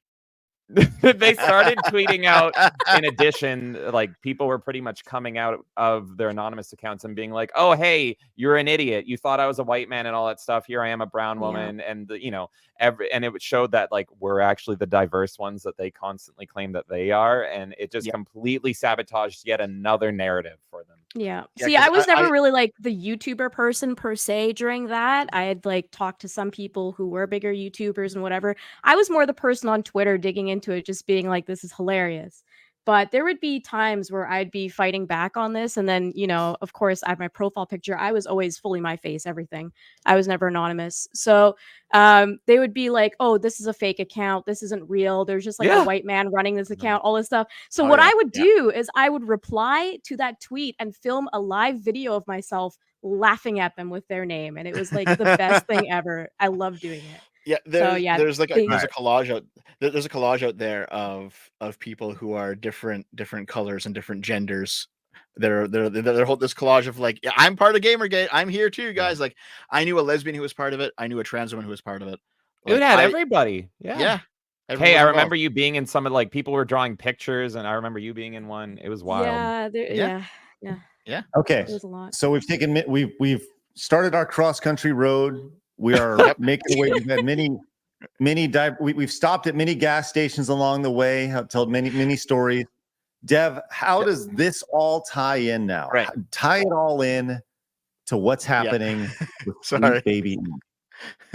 Well, here. After this speed run, I'm at the Sweet Baby Inc. part. So this is the final point. Okay, so yeah, so we're gonna speed run these again. Yeah, Gamergate. This is from last year. Gamergate is when people buy games that they enjoy. Yeah, so like look at this. This guy says, "How on earth is a trashy hentai puzzle game the second biggest seller on Steam?" This is from 2022, I think. You all know that vastly higher quality puzzle games and porn are all over the place and cheaper, right? And it's not made by a creepy Gamergate type. So they're still talking about it in 2022. BioWare narrative. This is my friend V here, by the way. He's a good guy. You should follow him. That's a BioWare. name I haven't heard in a while. We play D&D together every week on Arch's channel. He's a good guy. Shit. But BioWare narrative director John Elper claims that fan disappointment with Mass Effect 3 and Dragon Age 2 was the proto Gamergate. In some ways, he's probably correct, because that was also a fan outrage that happened with how bad Mass Effect 3 ended. But basically, I can go through these. Maybe I won't go through every single one of them. I'll just click on them, right? Because each one is a person who is very lefty, bringing up Gamergate, right? Like, I got to read this one at least. The actual claim I made in an article is an illustration of the tendency to clumsily inject left-wing politics into the non-politics parts of media. This guy says this is literally a Gamergate position. So I guess, yeah. So like these people, they kept saying, oh, this one just seems to be dead. I'll just skip that one. Like, this person's blaming the COVID pandemic on Gamergate. Yeah. I'm sorry. This person's blaming the January 6th Capitol riot on Gamergate. Here. Okay, look, it's been well established. There's a lot of really fucked up mentally people in the game. Lots of stupidity. Yeah. Yes, they blamed it feels silly everything almost on talking about all of Gamergate, it. and they're still doing it. Like, this is 2022. Here's Anita Sarkeesian, same shit. All right. The reason I compiled this whole list, we didn't get to all of them, it's fine, is to let you know that because Gamergate actually had some wins, and it wasn't just a complete victory for the progressives. They took some L's. This is like their Vietnam. They have PTSD over losing parts of their cultural battle, and they still talk about it even now. And like you can find someone right now talking about how Gamergate is just like what's happening today. You know, it's they've lost their minds basically. So I will now bring us to what is relevant directly for what's happening today. Okay, so this is a story early on from Gamergate that I skipped for this reason. Actually, you know what I'll do? Where is it? What's he when gonna I do? said Needs this, ambiance. Yeah. Yep.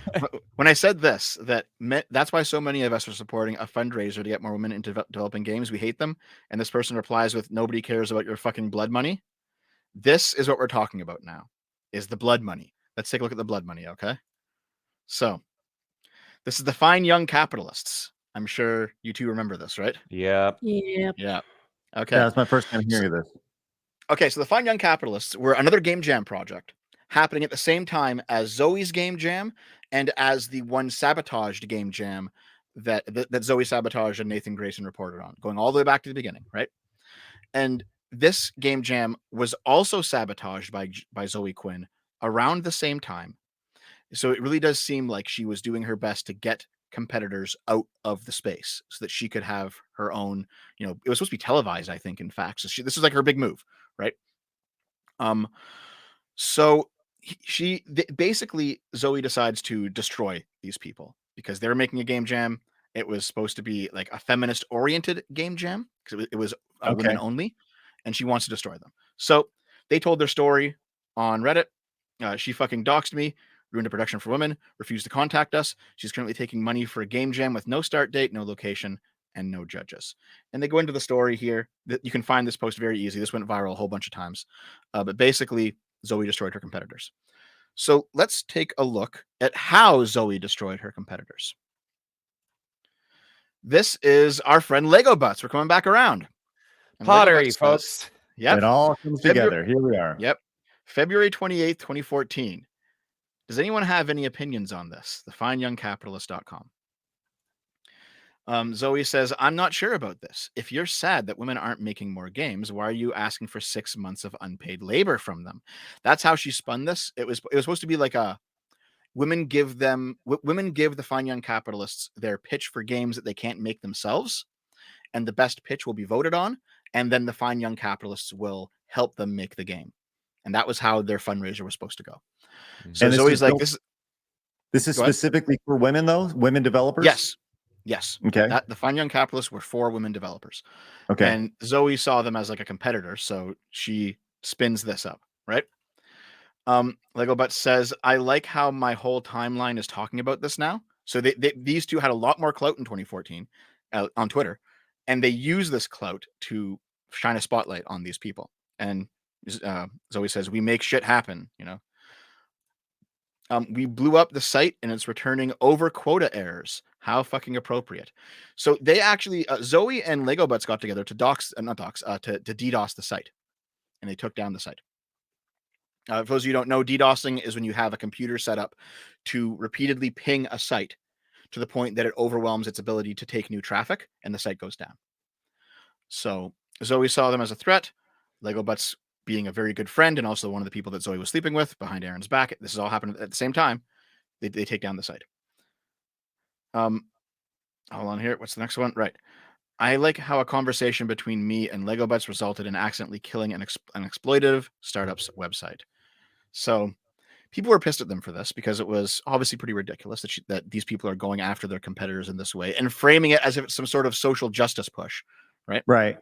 Well, so what's amazing to me about this whole thing is this is like they clearly knew what they're doing. They're trying to send traffic to it to shut down it. And this whole Gamergate thing. Am I right in say this whole thing started with a game jam? Like that's the whole origin of Gamergate. It started with a game jam. Well, the origin was sleeping with the origin was the Zoe post was Aaron getting cheated on by Zoe, but then the investigations that came out of the people that she cheated on him with, that was where all the digging began.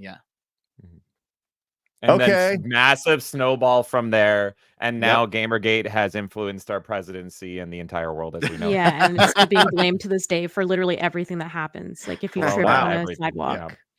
Well, yeah. So apparently they also hacked the Fine Young Capitalist Facebook page. which they snarkily reply to here.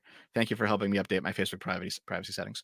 So and that was a great, like, everything. But Craig, there's like so much more. Like there is hours of content every single day. It was absolutely insane to just. I'm skimming over what happened to. I am skimming over what happened to the Fun Young Capitalist, but they basically destroyed this person's charity, and it was Lego Butts and Zoe Quinn. So bringing it back to Cabrutus here with Lego Butts. Yeah. Now you know the type of people you're dealing with here, buddy. He's like, if they can destroy you, they will, basically. Don't be afraid of that, man. No, you have so many people behind you, and they're not going to destroy you. So I know you can hear that phrase now than we ever were. Yeah. Yep. Like I know what you mean by that phrase, Dev, but like I don't want people to be afraid of these people either. Because there's so many. Because that's what they want. I agree. Yeah, that's what they want, and they thrive off of the idea that they have provenly destroyed people before, and so more people get afraid. They don't want to stand up because they don't know how many people are on their side.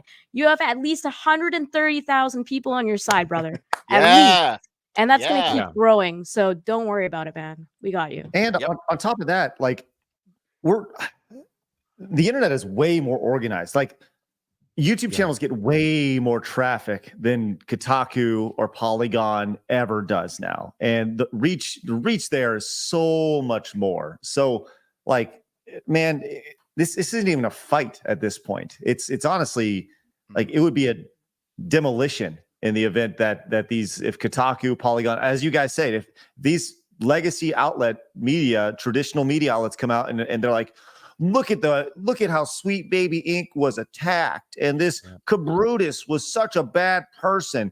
Do you know how much desperation? Yes, like everybody will look at these and they will laugh at their ass. And humiliation is the way to handle this. You point and you laugh and you say 100%. You are fucking retarded. Like that is not what happened. Stop spinning this shit. Stop spinning it and lying. That's really what it comes down to. So. The time for fear is over. Let's fucking take it to them, man. Yeah, it's not the same as it was 10 years ago. They had a lot more power then. We had a lot less, and now it's in the reverse. Yeah, so 100. Even though they have destroyed people and they're capable of doing it, that doesn't mean like we can take them at this point. Like it's fine. but yeah, so they destroyed the Fun Young Capitalists, and they went down. And then this happened, 6 months before Gamergate. And we all discovered when Gamergate kicked off because we were all digging into these people. And so I did a video. This is a video that I did in August of 2014. I'm not gonna actually play it. I'll just kind of have it animated in the background while I describe to you what I said in it, just real quick. So, also the video is terrible because it's from 2014. I know how to make videos back then. Of course. There's Jim. There's Jim. So I decided to dig into me and my friends because it was a more collaborative channel back then. We dug into Maya Kramer's history. She was Maya Kramer then. She's now Felix. But so we discovered that one, Zoe Quinn claimed to the Fine Young Capitalist that Kramer never worked for her. That's untrue because Kramer did PR for Zoe's games through a company called Silver String Media. Hold on here. Right. Silver String Media. So actually I can just pause this now because I can just show it to you. I think I have it right here. So Silver String Media is a critically acclaimed game studio and narrative design firm. With a team full of unique voices, we create hopeful, imperfect worlds, and we fill digital spaces with love and cosmic awe. Maybe I can zoom in here a little bit. Oh, there we go.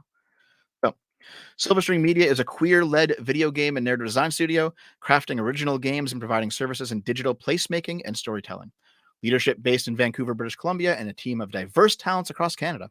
Each of us bring a unique voice and multiple valued perspectives to the development process. So, Silver String Media, what they actually do, they've worked on Celeste, Crypt of the Necrodancer, Where the Water Tastes Like Wine, Manifold Garden, Wonder Song. They also worked on, I think, Tunic as well. This company is doing what Sweet Baby Inc. does. Same kind of thing. They do consulting work, and when you consult them to work for your game, they'll put together like PR and marketing. They'll punch up your scripts and make them more inclusive and more diverse. But they do the exact same thing. And though if you go to their team now, it's the same. The founder, but the people here are different. At one point, Maya Kramer worked for this company as well as Anita Sarkeesian. So Lego Butts was doing the same thing that they did that they're currently doing at Sweet Baby Inc. They did it 10 years ago in Silver String Media, Who and did they work nothing's with? changed. Who did? Sorry, what? Who did Silver String Media work with? You mean for, like the IPs they worked on and stuff? Yeah, the games and such. Right, So, so it's mostly smaller indie titles. It's a lot of indie titles, but there are some big ones. Like I think Glitch Hikers is considered a bigger indie title right now. If you go back and back and back, hold on. Oh man, maybe they None purged of them their were stuff, quality too. games. Like, Well, Tunic was actually an okay game though, because they worked on Tunic, and Tunic was an okay game. I'm just gonna go back to the front page because they had like a list there that wasn't part of that list. But yeah, so Celeste, good game. Crypt of the Necrodancer, good game. They worked on Tunic. It's not on here, but I know for a fact they did. That was a good game. So there are games that are quality that they've worked on. It's not just garbage, but it's a lot of garbage. And also, when you look at games like Celeste and Crypt of the Necrodancer and Tunic, it has some parts of it that very clearly seem kind of progressive. With Celeste is more obvious, with the others is less obvious, but that really feels like that's their influence. That's the Screenwave. Sorry, not Screenwave. Jesus, that's the Silver String Media. Drop into the project, right? Now the issue ultimately is that as we began looking into Silver String Media, we noticed. Is it still playing in this video? I'll have it here. So we noticed that a lot of the games that were winning at the Independent Games Festival, they were Silver String Media games back in 2014, and also that Lego Butts was having sex with people at the Independent Games Festival, and that was the big blow away from this video, is that she was fucking people who ran the IGF, some of them who were judges at the IGF, and her games were all winning. I have so many questions. The games she consulted for were winning. What you said, Lego Butts was a guy, now a girl. Is that right? No, other way around. Was a girl, is now a guy. Okay. So back then, yeah. Okay. So now was a girl, now a guy. Like if I go back a bit here, so okay, is it here? So many questions. Yeah. So this is Lego Butts 10 years ago. Feminine, just very social justicey, but feminine, right? Yeah. And Lego Butts now is on the testosterone, has a beard, has no longer has breasts, has fully transitioned. But you know what Lego Butts doesn't have? A dick. Oh God. That's why we get along, Craig. Yeah. Just keeping it real, y'all. I'm just saying. I mean, she might have a Franken dick. I don't know, but like, how is the sausage made? That's what I want to know. You don't want to know how the sausage is made, my friend. Hey, congratulations! By the way, 33,000. Nice over here. Sweet Baby Inc. detected over on Steam. Let's go. That's awesome. Absolute king. Oh, yeah. All right. Wow. So that's a long way back to see how this is all tied together, Brutus. And so just because this is now at the end, so I can quickly finish up now. I've got maybe 2 or 3 minutes to go at this point. Yeah. Take your time, buddy. Basically, Aaron was told by Zoe that Kramer was sleeping with the guy who runs the Independent Games Festival. And then looking into the guy who runs it, his name is Brandon Boyer. It turns out they do actually have a relationship, or they did back then, right? The people who won awards at the IGF, they were all of Kramer's friends, and they were all people who worked with Silver String Media. Silver String Media also did consulting work for Kotaku, Polygon, GameSpot, Destructoid, and Gamasutra. Basically, even though Gamergate started as an investigation into Zoe Quinn, we pretty quickly discovered that Maya Kramer and Anita Sarkeesian, they were the connecting tissue for a lot of the Gamergate era corruption, because everything was flowing through Silver String Media at that time. And that's when I started looking into the IGF. And when I looked into the IGF, my investigation there eventually took me away from Maya Kramer, because that's when I got into looking into Phil Fish and Fez, which is a different story. The TLDR of that is I got a hold of Polytron's hacked financial data. We cross-referenced their corporate investor list with a list of publicly available IGF judges, and we discovered that Fez won IGF awards from judges who were financially invested in the company. But But at the same time, Maya Kramer was somewhat involved in that because she did consulting work through Silverstring Media for Phil Fish. When I published my video, this was her response at the time, back in the day. She said, "I'm deleting everyone who isn't a close friend on Facebook. Sorry, I just can't handle this. Holy shit, I'm so angry. I'm nuking my Facebook and starting over again. It'll take too long to actually sift through 1,400 people and decide. I nuked my Facebook. I just don't have the energy to deal with people telling me I have to defend or justify myself in this situation. This is fucked up." So Lego Butts did not take it well when I basically shined a big light on the kind of corruption they were getting up to. At some point, she leaves Silverstring Media, moves to Toronto from Vancouver, transitions to becoming Felix Kramer instead of Maya Kramer, and now as a man, he works for Sweet Baby Inc. But nothing's actually changed. This person is still doing the same thing they used to do. They changed companies probably to reduce some of the heat, but it's still happening.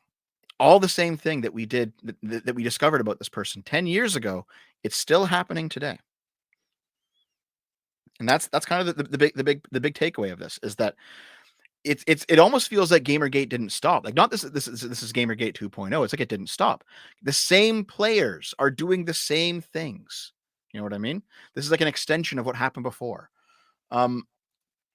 And I mean, you went over this long thread here at the start of the stream, Craig, where Lego Butts is talking about the Sweet Baby Inc. detected thing on Steam, and how like people are coming after them for this company. It's the same thing. It is a continuation of what happened 10 years ago, and it's one of those things where like on like some Gamergaters say that like we won, and it's like, well, did we though? Because the same people are doing the same stuff. You know, they like, some of them might have had to like change jobs or change companies. Some of them had changed names, but the same stuff's happening. And that's where we come back to our boy, 133,000 strong, Cabrutus. Way to go, buddy. As well, I mean, realistically, okay, James, okay, Dev, you guys were there the first time. I'm ready for Do you round think two. it's going to be a week? But you know, like, are they organizing today after this chaos? Like, and are we being that conspiratorial? Are we thinking that the same thing is happening right now? That's yeah, Craig, it is pottery.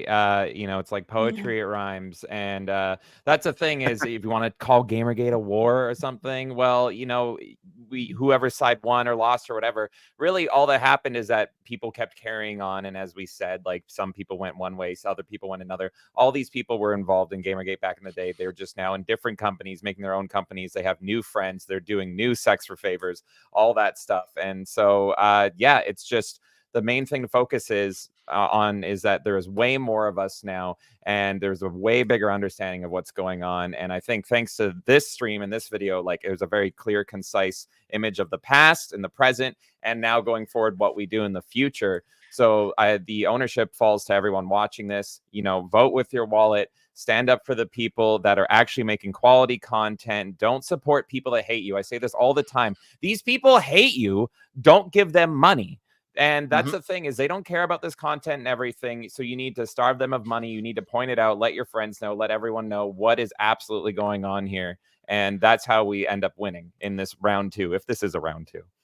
And if you guys need some advice on how voting with your wallets, just check out my list. There are some games over Great there. list. Yeah, I mean, don't buy those games.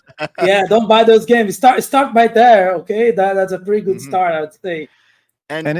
And to kind of echo what you're saying, James, it's important that instead of supporting that bullshit, support creators that are talking against this. Subscribe to your favorite YouTubers and support them as best you can.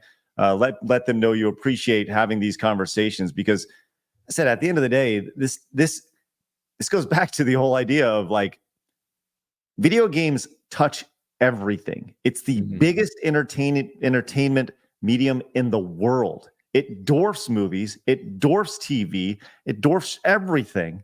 Video games are the trickle-down effect. That's why this is important. People don't understand how important it is. And I know that sounds stupid. Video games are incredibly important to the entire cultural. It starts in America and it trickles down. And gaming is incredibly important in America. It's ridiculous. And each and every one of you in the chat, you don't know how loud you can be and how important your voice is. Look at Gamergate. That was a small group, and it grew and grew and grew. We're kicking off running, and we're way bigger than it ever was. So each and every one of you, if you're like, oh, well, my voice doesn't matter. I'm anonymous. I don't have like a profile picture or anything. What am I going to do? No, you can literally just go shout and make your voices heard. You can share this. You can share information. You can subscribe to the curator list, Cabrutus's curator list, and you can vote with your wallet. There's so much you can do that these people will absolutely hate you for. Most importantly, laugh at them and point at them, because they hate that more than anything, folks. Oh my Find God. a spotlight and laugh. Speaking of laughing, I've been skimming through the Law and Order SVU episode.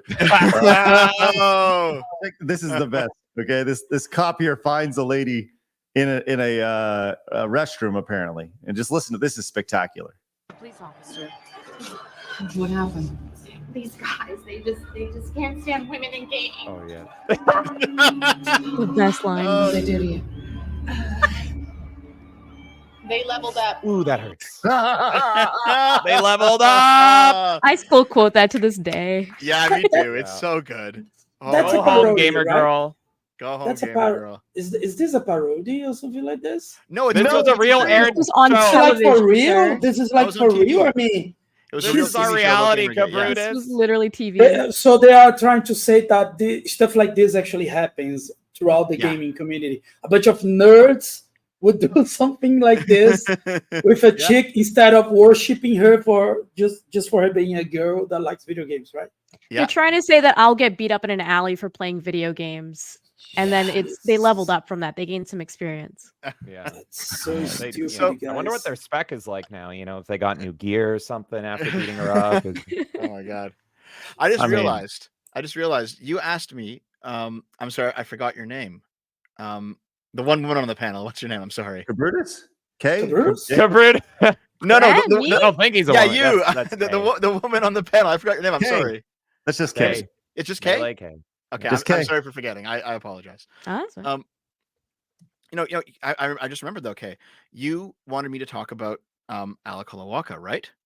And I realized of course. that's Yeah. that's the final thing on the list. I forgot. We should probably Perfect. finish it out with that. That's the final thing. Okay, so we've all looked at pictures like this, right? Where Sweet Baby Inc. is the narrative consultancy services company who's responsible for advertising video game companies how to make woke games, and everyone's doing stuff like this. Everyone's doing digs again. It feels just like Gamergate again. Everyone's pulling up screen caps and new information. We covered Grums's tweets. Grums was big back during Gamergate as well. So I've had so many conversations with Mark back in the day. He is an absolute legend, and he's stood up for everything since then. Yep. So yeah, he's been a pretty good guy. I don't even think he remembers me, to be honest, but I remember him for sure. I remember him being a great guy during the Gamergate days.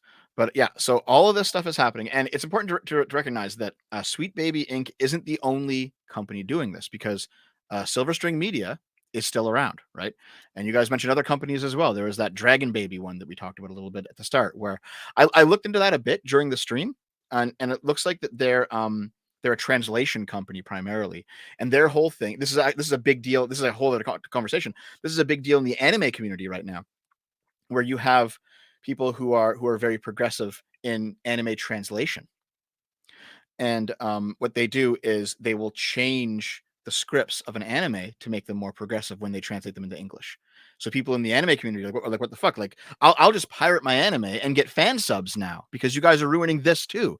And they're translating games improperly, and it's a whole other rabbit hole of Gamergate type stuff in translations from Japanese to English. So Dragon Baby seems to be a company more involved in that side of the story. But what's important is that alongside Silver String Media and alongside Sweet Baby Inc., there was that other company that you mentioned, Kay, called Weird Ghosts, right? Yeah. And Weird Ghost is like a related company in that they sometimes work together. And so I looked into them as well. An impact fund for studios led by underrepresented founders across Canada. It's the same thought. It's always Canadians, man. It's always us. those damn I'm so Leafs. sorry, everyone. It's I'm the so damn sorry. Leafs. Day of the rake Right? can't come soon enough. True. But it's the same sort of thing happening At some point, I saw some screenshots that Sweet Baby is being funded or is related to this. So I don't know if that's still on their website. It mysteriously went down after some people were reporting on it, and now it's back up. So I don't know if that's still on there, but I was seeing screenshots float around that Sweet Baby is on their site. Yeah. There's some relation there for sure. So yeah, you have like this person here. I'll read this one first. A person named Jenny is a queer white settler, community arts advocate, and organizer, software developer, and leader in the leader in the IDM industry. She co-founded the video game arts nonprofits DMG Toronto and Gamma Space Collaborative Studio.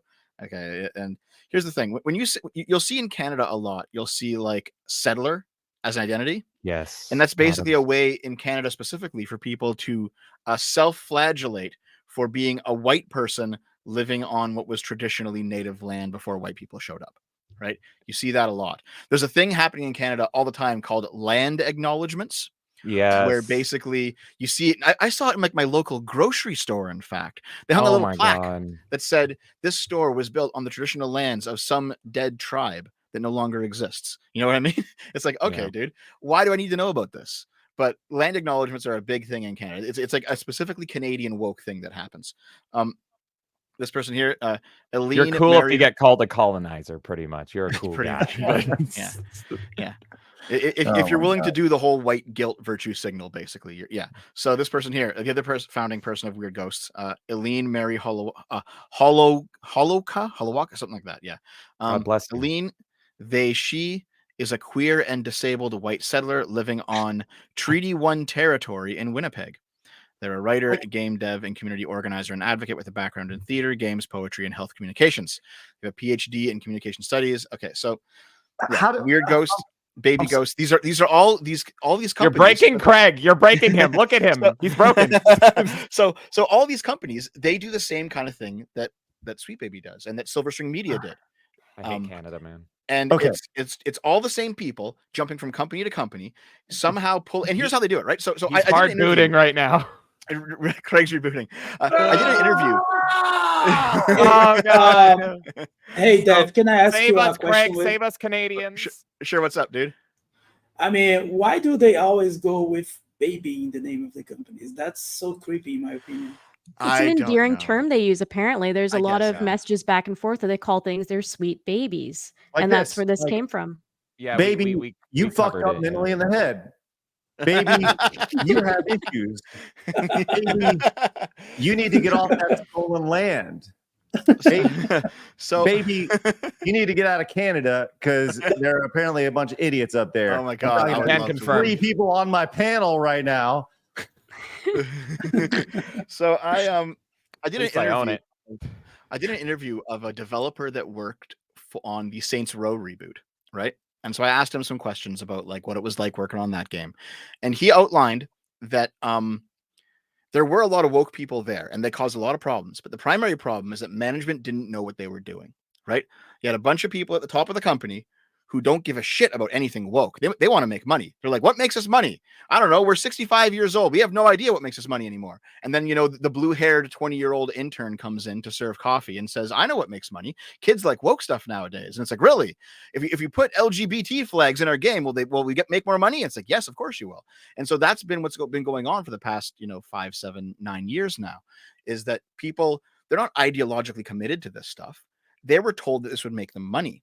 And so they're like, how do we put woke stuff in our game? There's money in it, right? So they hire out, they go to these consulting companies who advertise these writing services.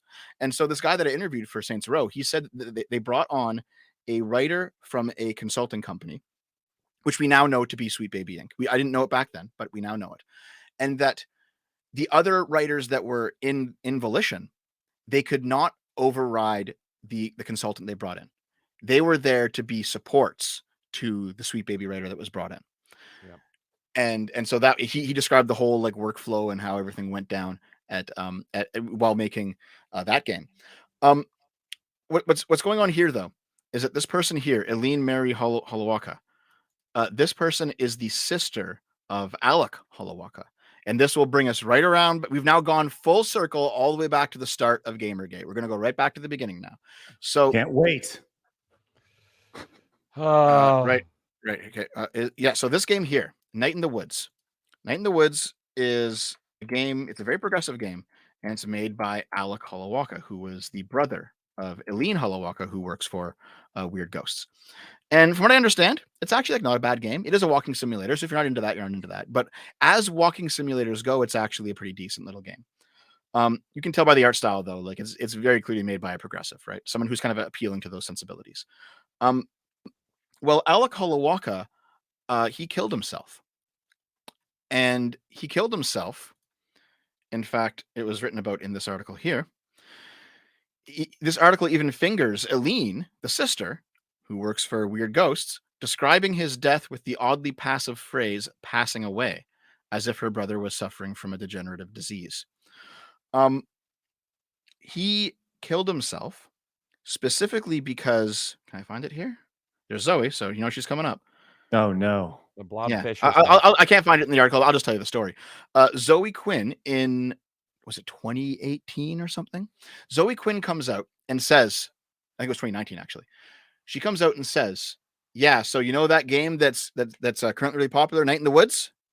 Well, the guy who made that game, Alec Holowaka, raped me in 2012. That's right. She makes the claim. She has absolutely no proof. Not even like sock puppet Twitter accounts. She has nothing, zero proof, okay, that anything ever happened. This guy loses his job. He loses all of his professional connections. It even seems like in a tiny way, his own sister distances herself from him, and he kills himself. Wow.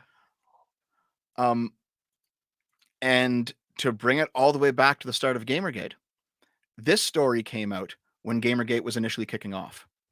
This is another indie game developer named Wolf Wozniak, who says, Zoe Quinn sexually harassed me at a friend's wedding in March. I didn't think anything of it at the time.